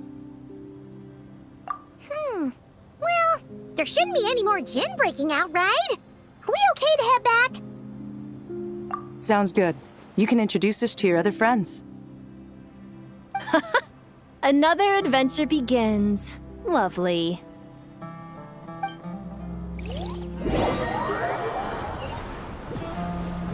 The storms have stopped!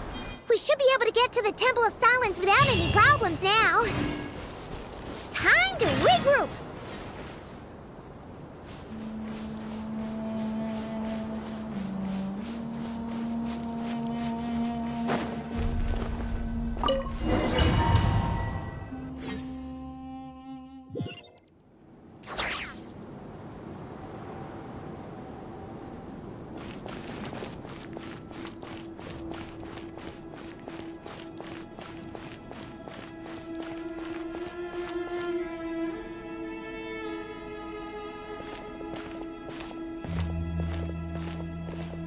So, this is the Temple of Silence. I've heard the Nagarjanites mention it in passing, but I never imagined it would be this big. It's colossal. I thought the temple moved to the rainforest ages ago. When did they scamper back into the desert? I don't know. This plan sounds a little too risky for my liking. Even in King Deshret's day, this was experimental technology. We have no idea what could happen if we activate it. Well, unless you know of another viable alternative for the Akasha terminal, I'm afraid this is our only option. The plan is sound, and the risks are manageable. However, if we are to proceed, we must act quickly. The scale of this project is enormous. Even with Kaveh, Faruzan, and every other scholar of mechanics working on it full-time, the proposed modifications won't happen overnight.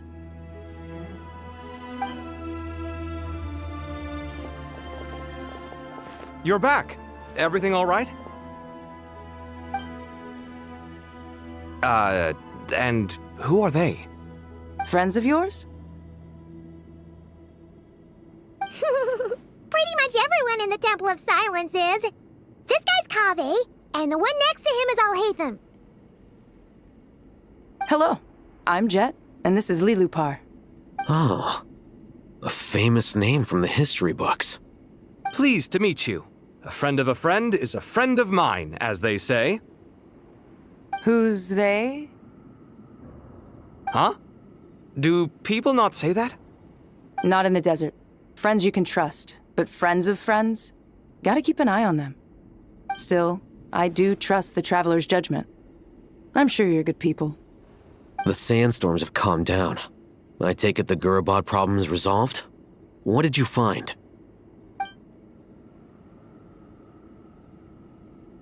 And after getting all smarmy with us, he trapped us there. Luckily, Jet used the mechanism outside to free us, and then we got Lilupar to put a stop to the chaos. Wow. Thanks for being there to help them. So, this mystery man openly admitted that he was merely a Harbinger subordinate. Yeah? Is there something weird about that?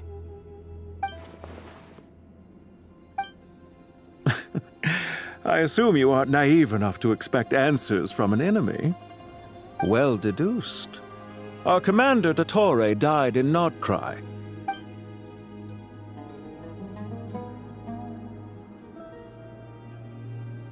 Are you wondering about his true identity? Or do you think there's a big conspiracy behind all this? I wouldn't go as far as to call it a conspiracy. Just the simple fact that having someone to shift the blame on tends to prove useful should trouble come knocking later. The most important thing for now is to solve the immediate problem. Perhaps that man knew you wouldn't have the resources to investigate his background and so didn't put much effort into disguising himself. This is all getting a little cryptic for me. I'll let you guys talk while I take a walk with Lilupar.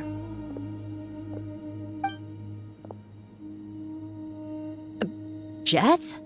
Aren't you with the Blazing Beasts? What a coincidence. Didn't expect to run into you here. We're mercs. You can run into us anywhere. Who's this with you? So, did you find the solution you were looking for in the Temple of Silence? You bet we did. This place is incredible. It has everything.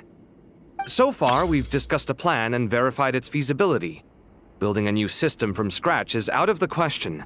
So our only option is to modify the Akasha using certain resources we hope to find in the mausoleum of King Deshret.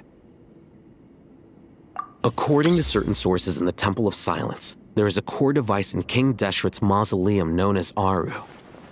Little is known about this device in academic circles, which suggests it was hidden quite effectively. If these sources prove correct, the energy contained within Aru may be sufficient to power our Akasha renovation plan. However, this raises difficult questions regarding technological integration. The sages are still debating it. Yeah, but I'm sure they'll reach a compromise once they've argued it out. The people of the rainforest are always cautious when it comes to desert technology. But times of crisis like this leave us with little choice. Wait, Paimon has a question. Is this the same Aru we've heard of before? It's sealed off, right? Some sort of prison where the Goat King, Ibis King, and Crocodile King are locked up. Well remembered. Yes, that's exactly right. According to our records, Aru was the most brilliant creation King Deshret ever conceived of. Built by divine and mortal artisans working together. It was a miraculous accomplishment, and it lies hidden deep within the king's mausoleum to this day. That being said, what Aru actually does and why it was built, those are deep secrets we are not privy to. Until recently, I wouldn't have been optimistic that the place even exists. The only reason I'm inclined to believe it now is because we heard it from the Ibis King Thoth himself at his temple. The tale of how the 3 retainers of Al-Akhmar were imprisoned in Aru. Paimon totally gets that. When Paimon first heard about it, she thought it sounded pretty unbelievable too.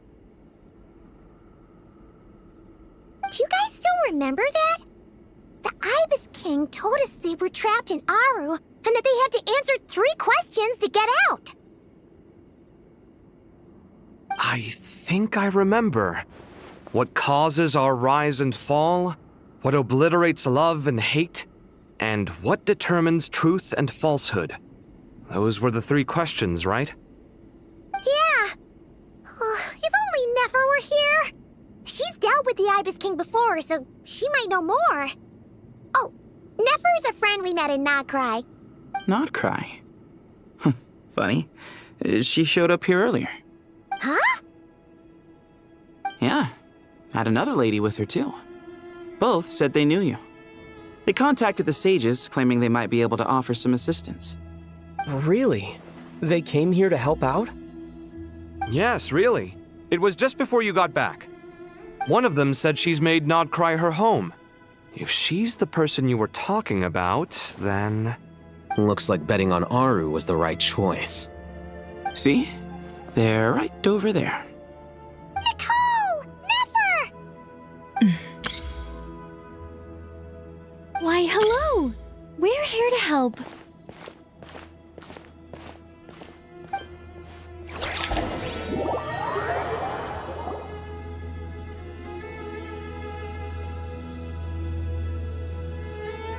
It's a good thing we left early.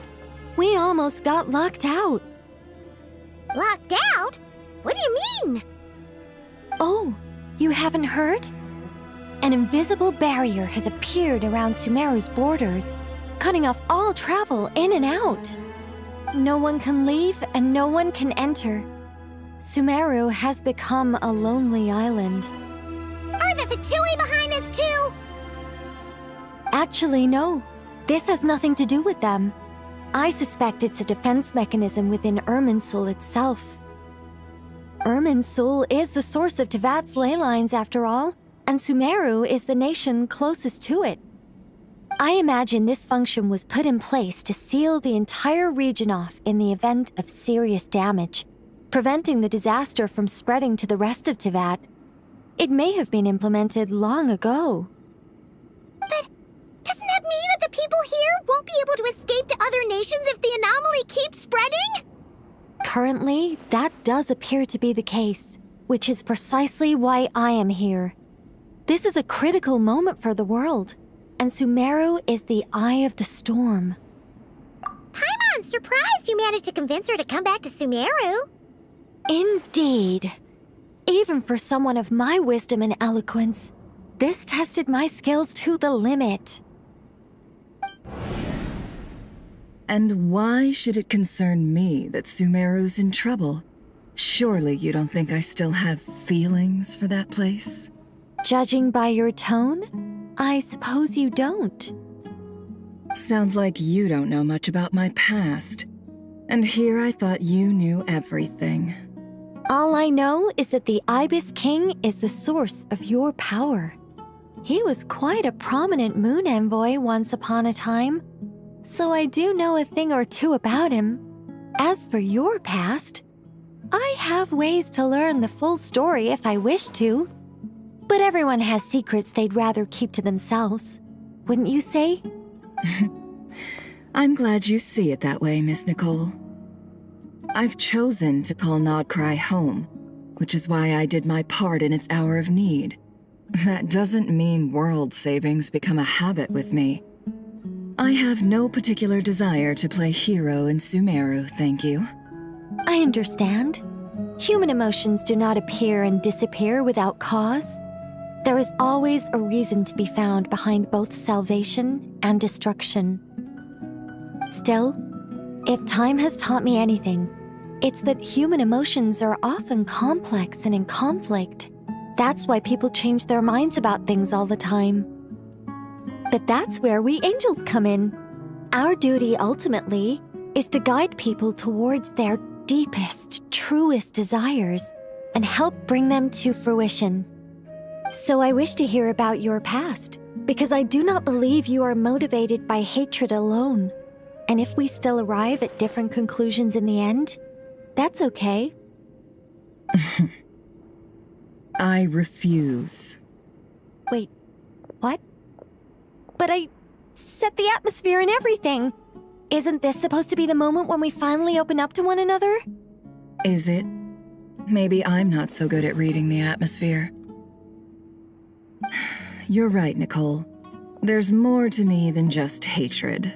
Had it consumed me, I'd be left stuck in the past forever, never living in the present. But I don't think that your guidance can change my mind.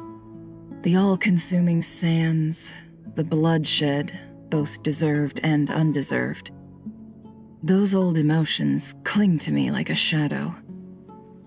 Do you wish to shake them off? No. I hope to remember them forever. Those emotions and memories shaped me into the person I am today. They'll always be a part of me. In that case, would you like to hear my perspective? at least? Sure.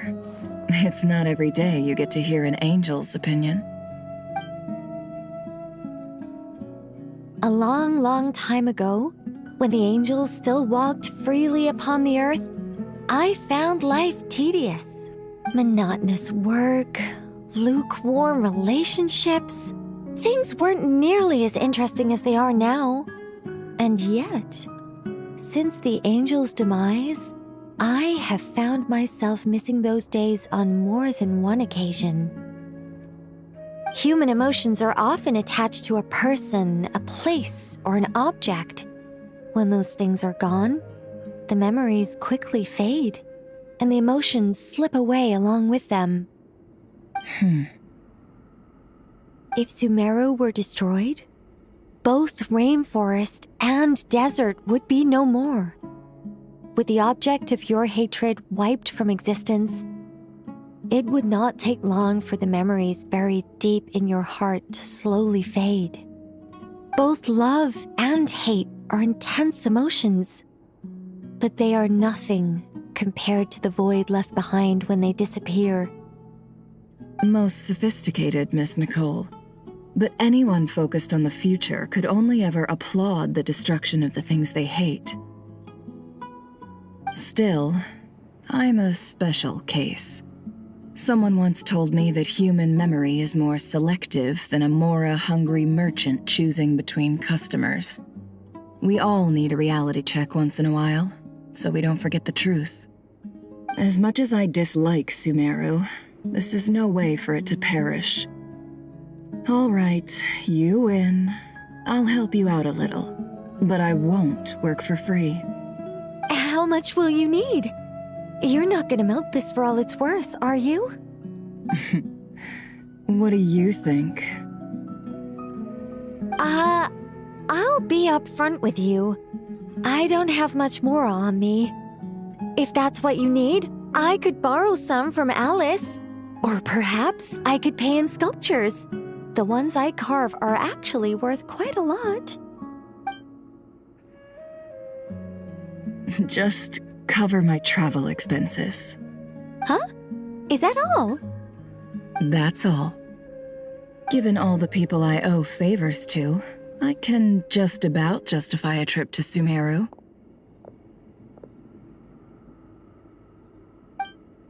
Yehoda! Here, boss! What do you need? I'm going back to Sumeru for a while. While I'm away, you'll be in charge of the curatorium. Me? I'm in charge? Whoa! Don't worry, boss. You can count on me! And that was how the ingenious Angel Nicole brought you the perfect person for the job in your hour of need. Hip hip hooray! That was far more detailed than necessary. Not lacking in embellishment either. I never thought I'd return. Especially not the desert. But life doesn't always go as planned, I suppose. What's Candace up to? I don't think I've seen her yet. She is still taking care of things in our village. Should be joining us before too long.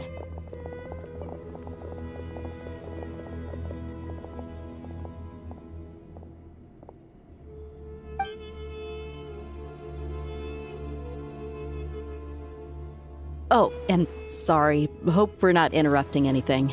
We have some good news, though. We're planning to go to the mausoleum of King Deshret to look for the legendary Aru, then use it to try and restore the Akasha system. According to records in the Temple of Silence, the mausoleum houses something called Aru's Chute, which can be used to establish connection with Aru. We still have some time before we leave, so there's no rush. By the way, who are these two new faces? Just call me Nefer. I'm based in Nodcry. Did I hear you mention Aru? Correct. Well, I happen to have a connection with one of the 3 retainers imprisoned inside, the Ibis King. I'm here to get things done, so if you don't mind, I think I should come with you. That sounds perfect.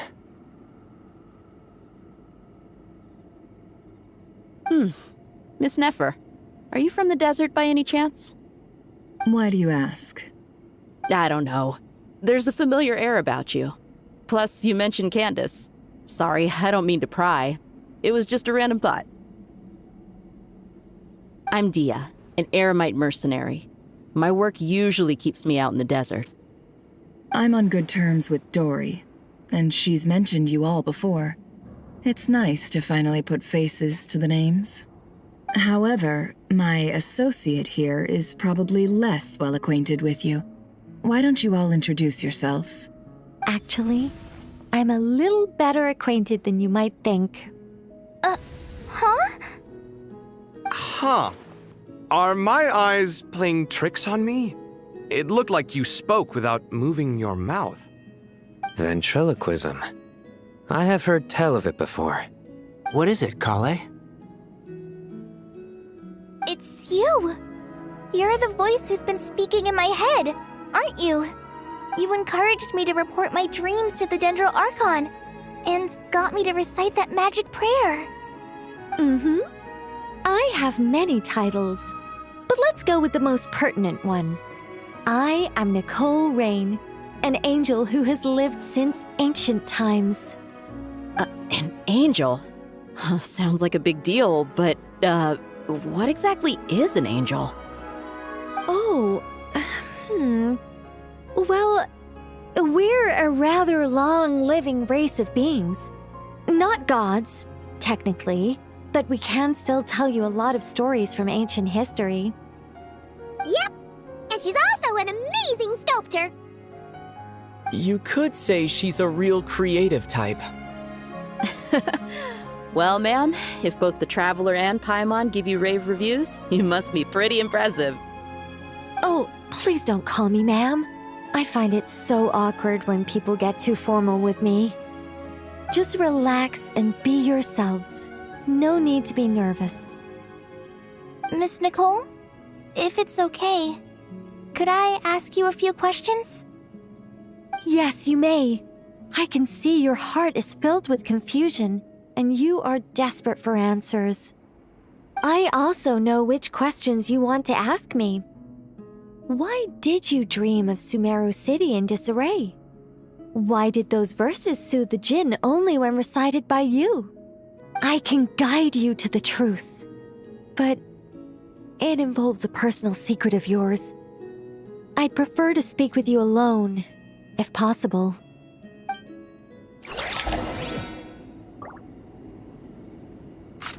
Hey there!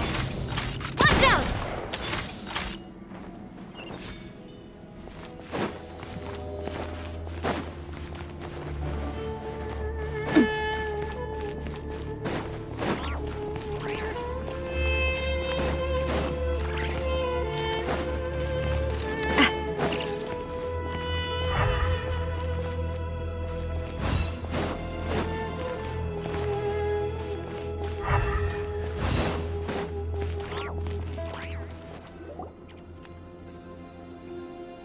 I thought we were going to speak alone. This is a lot more people than I was expecting. What's wrong with it? Even the doctors at Dar al-Shifa allow patients to be accompanied by family members. Well, if Kale doesn't mind her secret being revealed, I have no problem with it. Thanks for being so considerate, Miss Nicole. I don't know what secret you mean, but whatever it is, there's no need for me to hide it from my closest friends. Closest friends? It's so nice to hear that. All right. In that case, I'll get right to it. Kale, are you aware that there are god remains inside your body? I am. When I was young, I got sick with Elazar. Nothing could cure it. The Fatui convinced my mom and dad that they could help, and I was sent to an unfamiliar place. There were a lot of other kids just like me there. This creepy guy injected us with some strange medicine, which I heard contained god remains. I can still remember the pain like it was yesterday. But thanks to the friends who've stuck by me all this time, I've gradually been able to overcome those memories. Anyway, so you're saying that what happened to me has something to do with the god remains they injected me with? Yes. Those were the remains of Nabu Malikata, the goddess of flowers. What? Huh. Fascinating. You don't seem surprised like the rest of us. Why? The possibility crossed my mind when Kale recited the Goddess of Flowers song and calmed the Jinn. You made Paimon jump! What are you doing here, Lilupar? I was merely passing through when I heard the name of the goddess of flowers. Be assured that I share your surprise. You, with the hat. Are you certain? I sense no trace of the Lord of Flowers within her. Well, it is a very small fragment. Unless special methods are used to manifest its power, even her closest acquaintances would find it near impossible to detect. After the goddess passed away, her remains were scattered across the desert. King Deshret gathered all the pieces he could find and buried them in the Eternal Oasis. But some fragments remained unaccounted for. Eventually, the Fatui must have found a way to track some of them down. Presumably for use in some experiment. It's not an uncommon occurrence.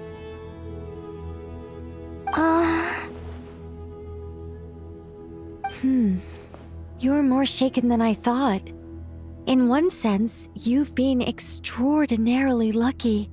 So many people who yearn for this kind of power never attain it, yet you have coexisted with her all this time without even realizing it. I don't know what to say. I'm glad that I could help everyone with this power, really. But knowing that a fragment of the Goddess of Flowers is inside my body is... it's a strange feeling. Well, people value their autonomy very highly. Even a well-intentioned intruder can shake one's sense of self. I understand how you feel, Kale. But once you get used to it, you'll find it's nothing to be concerned about. Huh. I guess you, of all people, have a good reason to speak on this. 2 good reasons, in fact. Incidentally, 3 is the maximum number of Hermanubis's Ba fragments that I could bear. Let me guess. Because 2's company, but 3's a crowd? Thanks for helping to explain the joke, Tainari. Not my intention. Goddess preserve me. I should take my leave. This boy in his wolf's head hat speaks much too differently from the Hermanubis I remember. Kale, all I'm trying to say is, no matter how many Hermanubis fragments there are within me, you wouldn't think of me as Hermanubis. In the same way, you are simply you. Yeah, I know what you mean. So about that dream I had, was it a warning from the Goddess of Flowers? Yes. Just like me, she was an angel created by the primordial humans, born with the instinct to guide living beings. Though her body and soul have perished, her essence retains its natural instincts. Even her smallest remaining fragments would do their utmost to send you that warning. The Mother of Dreams? Lord of Flowers and Oases? She must have had a premonition. That is why she gave that dream to you. We won't let our efforts go to waste. But I still don't understand. Why me?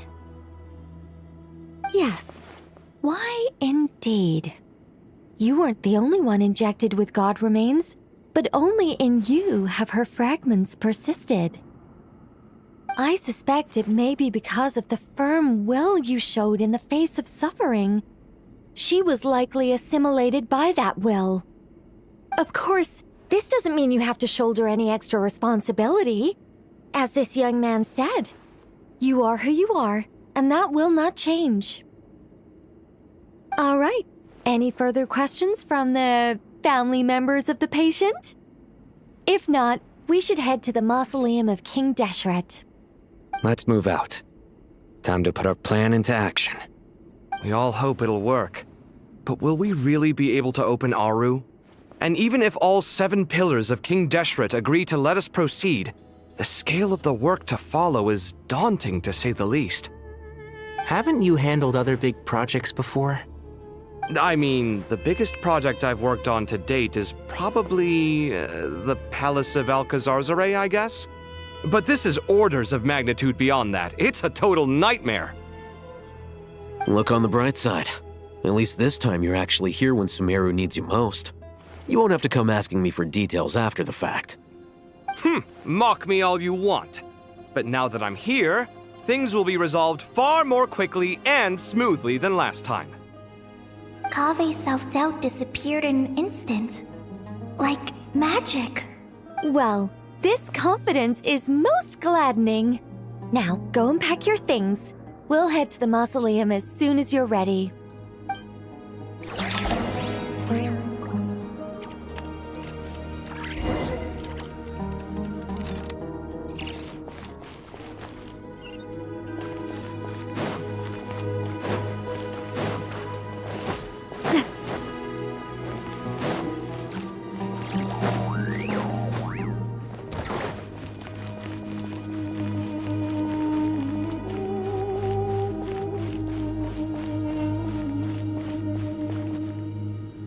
Oh, Miss Nicole.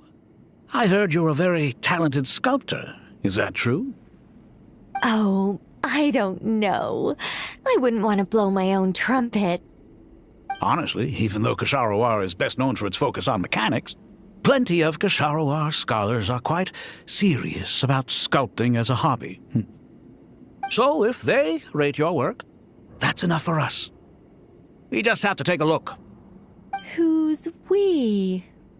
Myself and a few other scholars. Kashif, Daneshvar, come take a look. Oh, well, if you insist, I suppose there's no harm in showing you.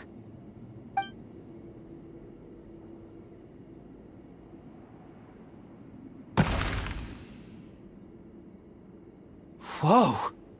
Where did that come from? Look at the level of detail.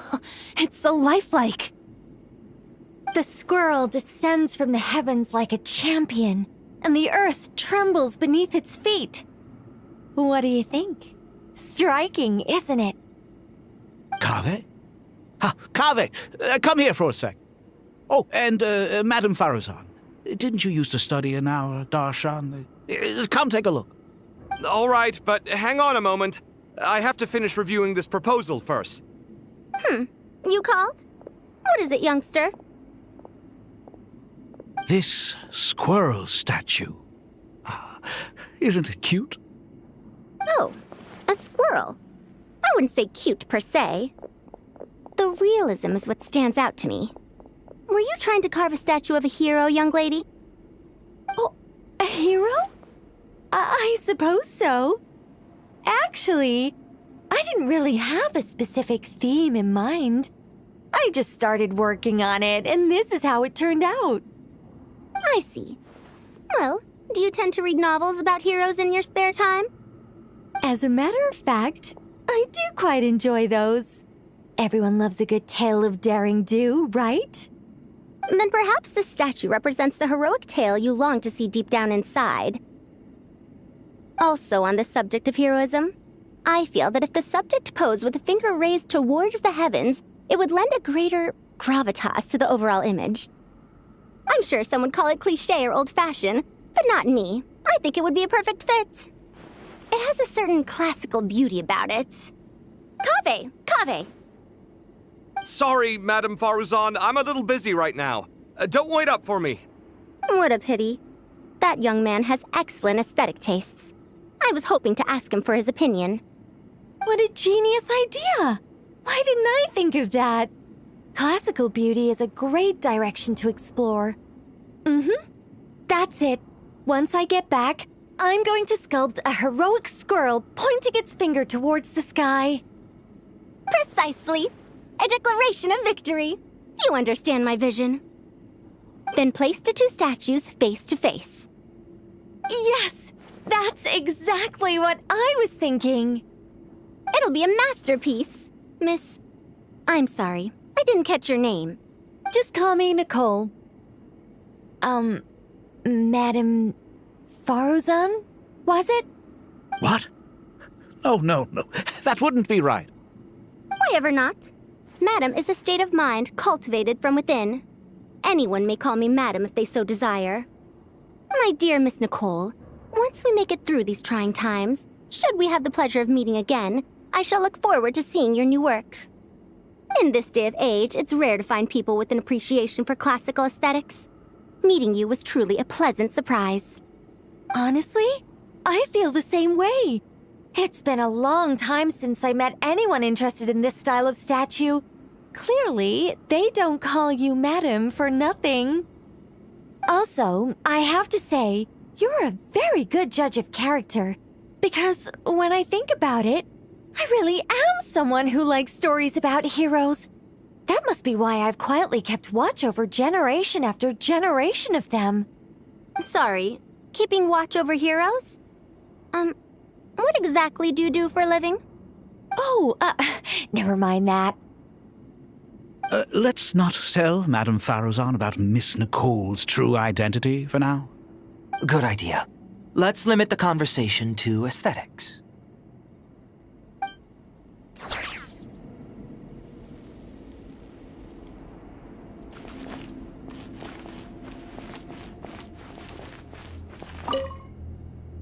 Let's not tell Madame Faruzan about... Good idea.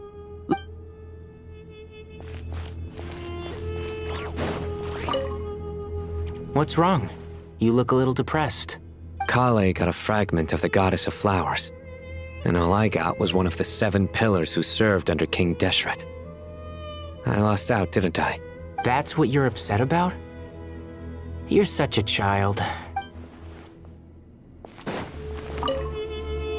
Oh, so many books.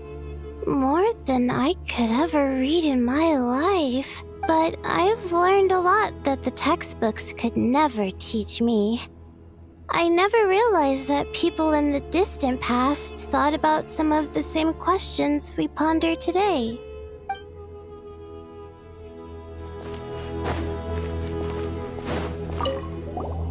Paimon!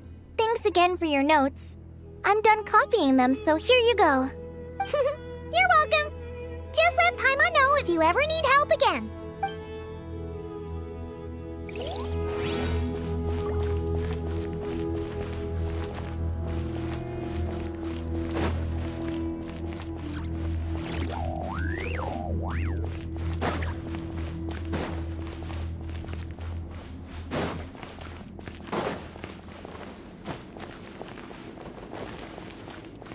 Good to finally meet you in the flesh. It's a little surreal seeing you here after exchanging letters for so long. In my head, the boss of the Curatorium of Secrets didn't look so young. Sounds like you have some history then? Any budding mercenary group needs a steady supply of intel. They, in turn, can prove an exceptional source of the same. The Curatorium of Secrets is happy to cooperate with friends from all over the world. If you're interested, you'd be very welcome to join our network too, Miss Dia. Can't say no to a solid partnership, especially out here in the desert. Having intel can mean the difference between life and death. But cooperation's built on mutual trust, and there isn't much contact between the desert and Nodcry. So I'm guessing you reached out to Jet first, Miss Nefer? What's behind your interest in the desert? Nostalgia? Or is there someone you're looking to take care of? Let's put all our cards on the table first. Things will go more smoothly that way. I like your style, Flame Mane. Actually, I had this same discussion with Jet before we started working together. To be clear, I have no intention of using you for any ulterior motives, and I have no enemies in the desert as things stand now. Were that to change, I wouldn't drag outsiders into a conflict that doesn't concern them. There's no point in doing certain things if you don't do them yourself. Wouldn't you agree? Well said. Taking responsibility for one's own affairs is the way of the desert folk. Huh. It's like you're one of us. You sure that's a compliment? Absolutely. I'll take it. Perhaps we can discuss our cooperation in more detail now? Sure. I love working with no-nonsense people. And you certainly fit that description. I look forward to a fruitful partnership. As do I, my friends.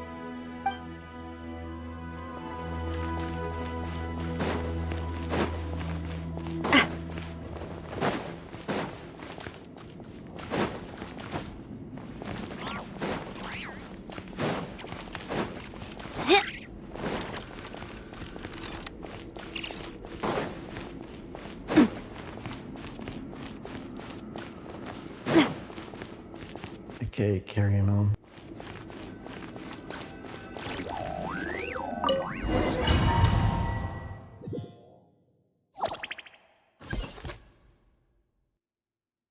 I just figured I would check because sometimes you miss stuff.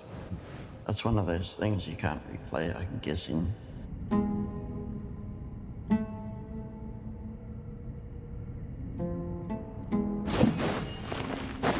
I hope everyone's ready. We'll be arriving at our destination very shortly.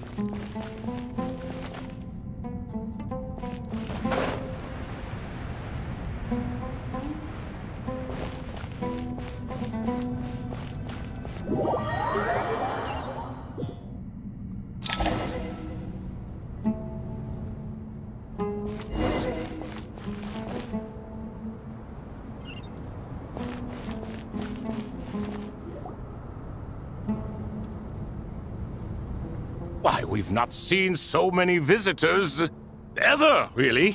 What is this place now, a tourist attraction? Ah, closer inspection reveals many familiar faces. To what do we dusty old fellows owe the honor? Surely you're not just here to chat. You surmise correctly. We are here to carry out a rather enormous project. Ho, enormous, you say? How large, then? Larger than the gaping void in our lives? Why, you've even put a smile on Goatee and Crocco's faces. All this activity is making for quite the special day. I know that laugh. Lilipar? What on earth are you doing here? Oh, this is hilarious. Turns out good things really do come to those who wait. As long as you stay alive long enough. When did you three get locked up in here? And still you act all high and mighty, putting on a show for the younglings. Truly hysterical. Why, you... Yes, I know. No need to shout. You're right, Lilipar. Goatee, Crocco, and I all have the same problem. But didn't King Deshret seal you away? How did you break free, and how did you get in here? Who knows? Perhaps you can ask my master one day, should you ever get the chance.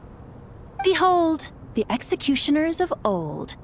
Some have turned into fragments residing in human bodies, and others are imprisoned eternally, leaving not a single shard behind. It's almost tragic, watching lowly prisoners like you act all self-important. Curiosity gnaws at you, doesn't it? Your interest in the outside world threatens to burst you at the seams. I'm starting to take a liking to this magic bottle lady. Time is of the essence. Let's get down to business. We come to you, O three ancient lords, to request your assistance on behalf of the Academia. If we can help you regain your freedom, then please consider lending us your aid. As for precisely what we need your help with, it's a long story. So, to demonstrate our sincerity, we are prepared to first resolve the problems that plague the three of you. All right, stop arguing, Crocco. And Goatee, don't you start. What's the harm in letting her speak? It's not worth getting so angry about. Forget about her. The three questions are the crucial thing here. But do you really have a way to answer them? You once answered the final question, Nefer, but the seal did not open. Unless, with the passage of time, you have found a new answer? You could say so. When you first asked me what determines truth and falsehood, my answer was a liar's soul. Liars are the best at seeing through the falsehoods of the world. But if you want them to tell you the truth, you have to reach their soul. I think that makes sense. I found it quite compelling myself, and I told Nefer so.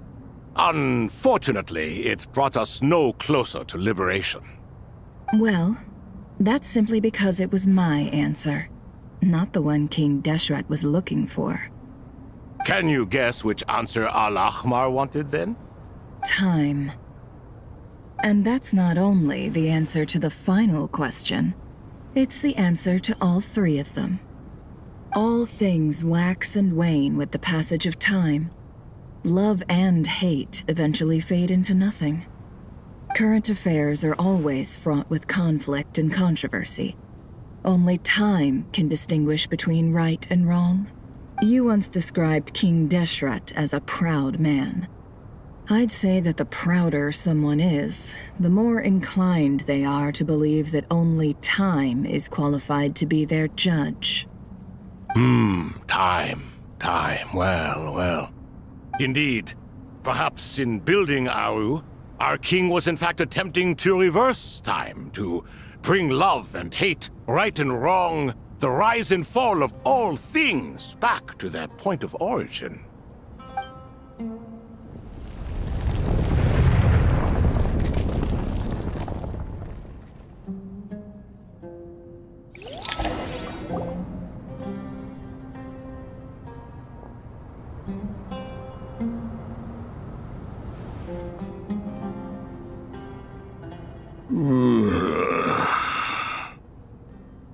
This is the most eventful day I have experienced in a long time. You have my sincere gratitude. Are those 3 of the 7 pillars? Turns out the statues were quite faithful to the source. You three seem to be in good spirits. Prison can help a person grow and learn to cherish what they have. Nevertheless, after everything you've done for me, I sincerely hope you never have to experience it for yourself. Hello, Nefer. It's good to see you, Thoth, the Ibis King. Nice. Definitely puts my mind at ease, seeing you two getting along so well. Should we maybe introduce ourselves, or... Sure. I'm Sethos, the current leader of the Temple of Silence. This is General Mahamatra Sino, and this is the former Spantamad sage, Cyrus. But I'm guessing none of that means a whole lot to you. Everything is equally new to us, in truth. We've been gone from this mortal world for longer than you can imagine. Let's hold off on the introductions for now. We can always ask Nefer about you later. It'll give me something to talk about with my chosen disciple. You're like a helpless parent. Gods and people of yore are not necessarily welcome in today's world. Self-awareness is one of my finest qualities. I thought I ought to share its fruits with you two. Is that so? Well, I think we'll take it in stride, just as we did with the 3 questions. Let's not forget, it was my persistence that won you both your freedom. Fair point. I have to applaud your persistence. And I must praise you for your wisdom. Now, state your wishes, young ones. I'm sorry? Why, your tremendous accomplishments deserve a reward, do they not? You must let us do something for you in return. General Mahamatra, what do you think? I won't beat around the bush. Sumeru is facing a crisis the likes of which have never been seen before. And we need your help. Every calamity throughout the ages has been connected to us in one way or another, whether we were its cause or consequence. Whatever is wrong with Irminsul, it severely affected the Dendro Archon. She fell into a coma and is currently receiving treatment from the Dendro Dragon. The Dendro Dragon? I'm sorry, the Dendro Dragon is helping to heal the Dendro Archon? Not a pep, surely. Not vicious, cruel, a pep who possesses no virtues aside from her basic instincts. Ah, good heavens. Oh, I shudder to think what could have caused Lesser Lord Kusanali to suffer such a plight. Still, why would the Dendro Dragon lend you her aid? She has always held nothing but contempt for the Archons. I suppose she and Kusanali must have some history. You can help us make history too. A smooth talker. Well said, lad. Currently, no one can connect to Irminsul. We hope that by opening up Aru and making some modifications to it, we can use its technology to our advantage. Unfortunately, Aru is an imperfect creation. King Deshret never managed to realize his full vision before his death. Much remains to be done if it is to be pitted against Irminsul itself. Besides, I hear your reasons, but to give Aru up over such would be... The archaeological records clearly indicate that although Aru's construction took a long time, it was not beyond human means to achieve. Modern technology should solve the efficiency issues. We have no choice but to go all in on this. This is by no means a threat. But the only reason we helped you escape from Aru was to gain the necessary leverage to negotiate with you. You asked us to state our wishes, and we have. Each one of us here needs your help, as do all the thousands of people living in Sumeru. They need you, and they need Aru. What do we think, my fellow old fogies? Shall we lend our support or not?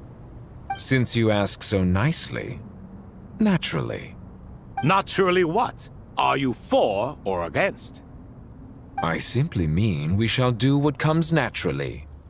You claim that you wish to open Aru. Know you then that the golden slumber created by King Deshret is preserved within? We do. We understand the risks involved. In all likelihood, the mortal world will never again be able to replicate King Deshret's work. Never will there be another chance to come so close to creating a utopia. Knowing this, are you sure of your decision? We are sure. Before people can dream, they must first live. If your minds are made up, very well. We shall summon our erstwhile colleagues to discuss this further. Saint Shezepank, Saint Bennu, once you surrendered to silence and were buried with King Deshret. But now, we invoke the right to awaken you with our voices.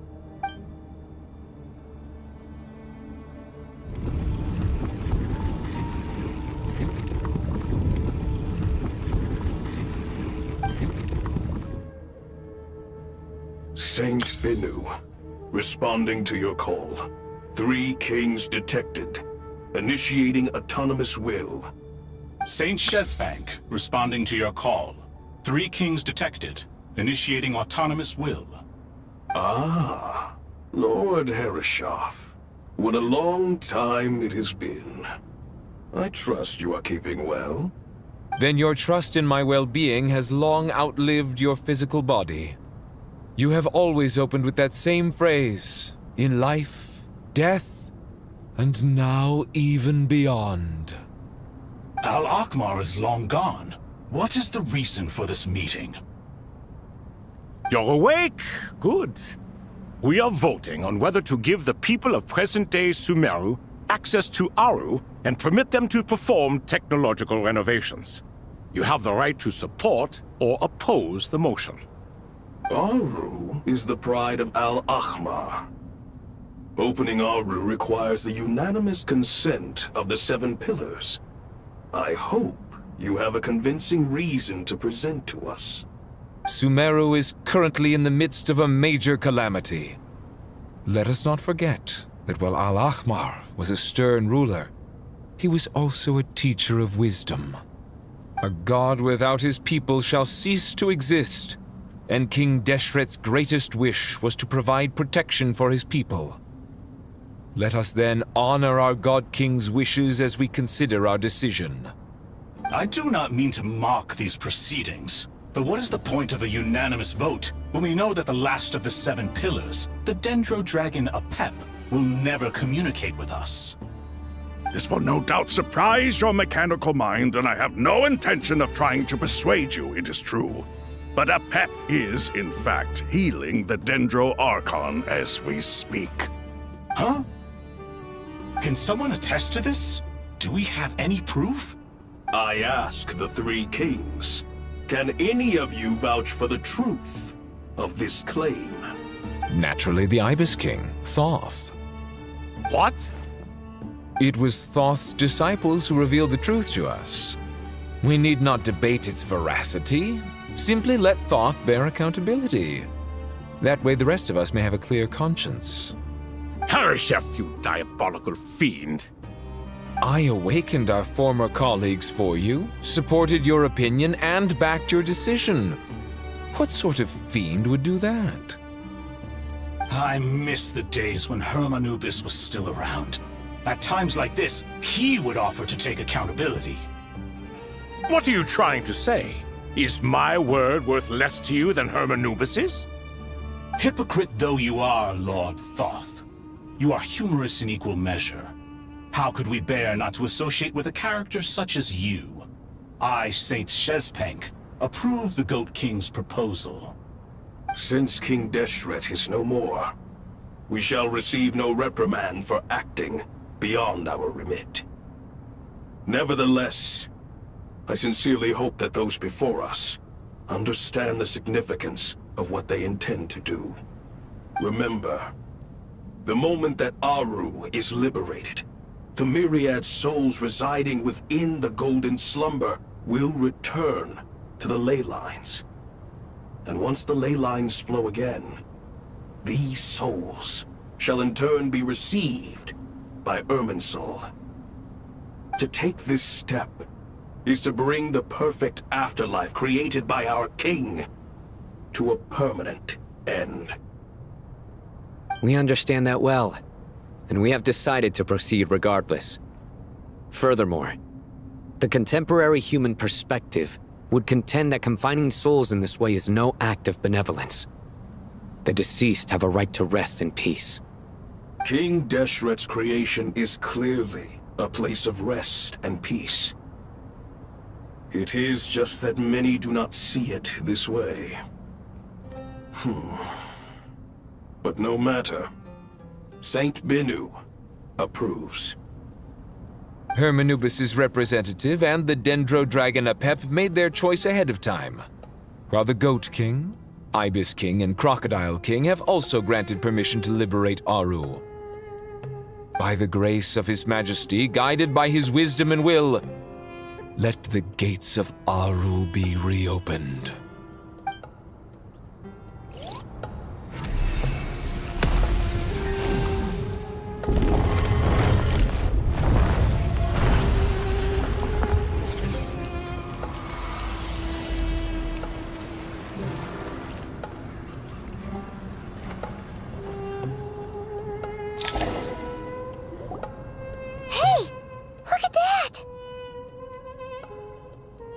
What's this? Are we under attack? No. Wait, it's...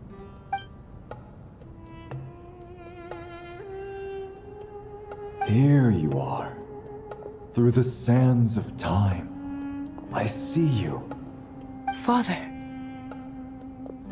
Father, is it really you? It's Chet's father, Jibriel! That's right! He entered the Golden Slumber, didn't he? I smell blood and sand on you. You've grown. Strong as a wild beast, and without shedding a tear. You have to leave, don't you? Please, just answer me this. What should I do for you? This meeting is a blessing from the gods. My soul, once imprisoned along with that of Semail, is finally free. I am truly grateful for the chance to see you again. That the dead should meet the living is itself a miracle. One brief, precious moment is enough. Enough to set my heart at ease. Do not weep for me, Jet. I know you will accomplish many great things in your life. You will go further and climb higher than I ever did. All I ask is that you take good care of yourself.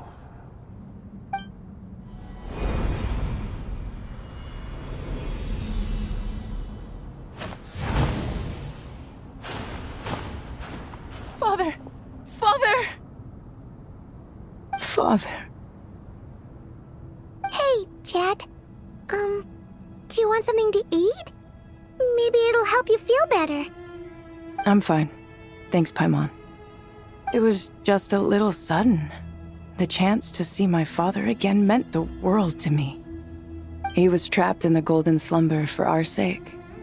And now, after all this time, he can finally rest in peace. I'm glad. It's a huge relief.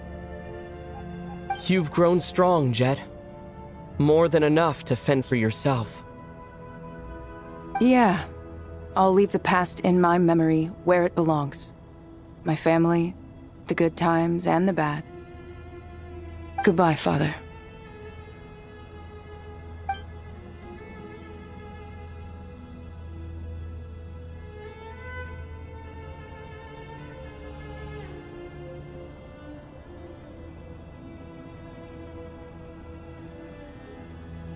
Ah, me, what a touching reunion that was. It seems we did a good deed today. We three retainers, once imprisoned for our iniquity, are surely the least qualified to judge whether this deed is good or bad. Either way, Aru is open. Now you have your opportunity, and with it, whatever trouble may ensue. Although Aru was created by a god, human craftsmanship was nevertheless required to build the gate that connects it to this world. Perhaps the relationship between gods and humanity follows a similar principle. As for your proposed renovations, we cannot determine which functions to keep or discard.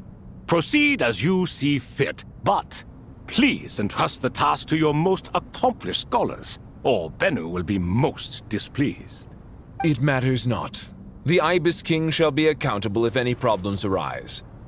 Ibis, you chose to take on disciples, and so it follows that you must accept the risks of associating with humans. If I'd known you'd be like this, I would have locked all of you away in Aru, never to leave again for all eternity. All of us? What does this have to do with me? Vilify me no further. Scholars, since you have liberated Aru, allow me to present you with a gift. Using Aru's power, we shall install a defense mechanism at our king's mausoleum.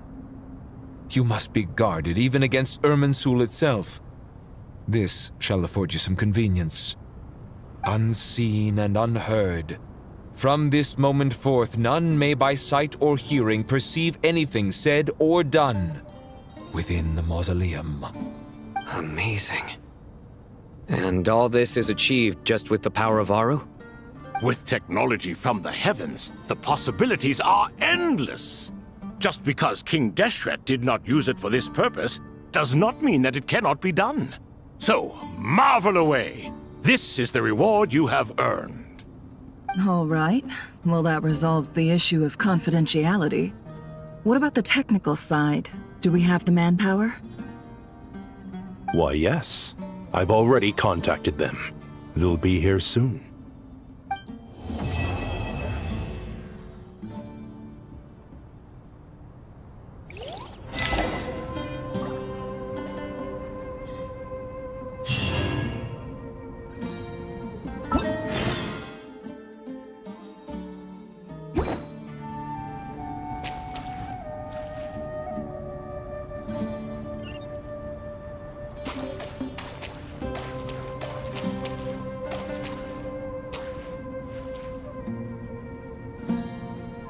think I will put this one off till tomorrow, because what's that? It's about 3 hours. I really got to set up some kind of account or something. But anyway, I forgot to set up my new blazing, so for now I'll just leave it there. I think 6 hours would be a bit long for anyone.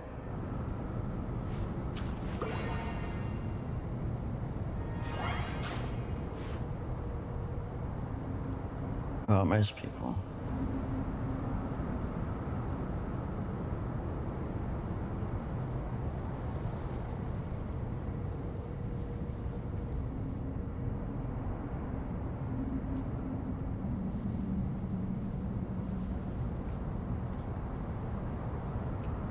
Oh, hey, just kind of stopping now. But you can just, I'll probably hold it for a day or two.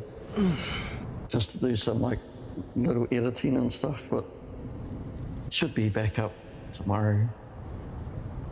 YouTube has to do something to fix it, which I don't know.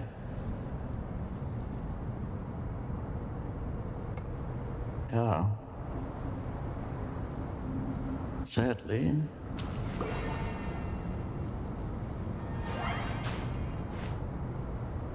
But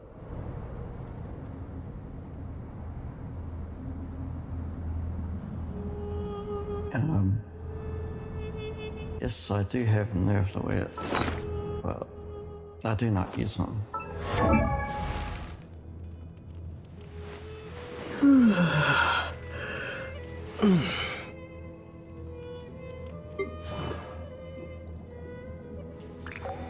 I don't think he's even geared. It's got Marashe Hunter. Some trash book. I don't even think he's C2. Nope, not even C1. That's kind of why I don't use them. But I have to stop there because it's like getting close to that point in time. I go to McDonald's to get dinner, and I do not want to do that. But I'll be on again soon. Just stop by.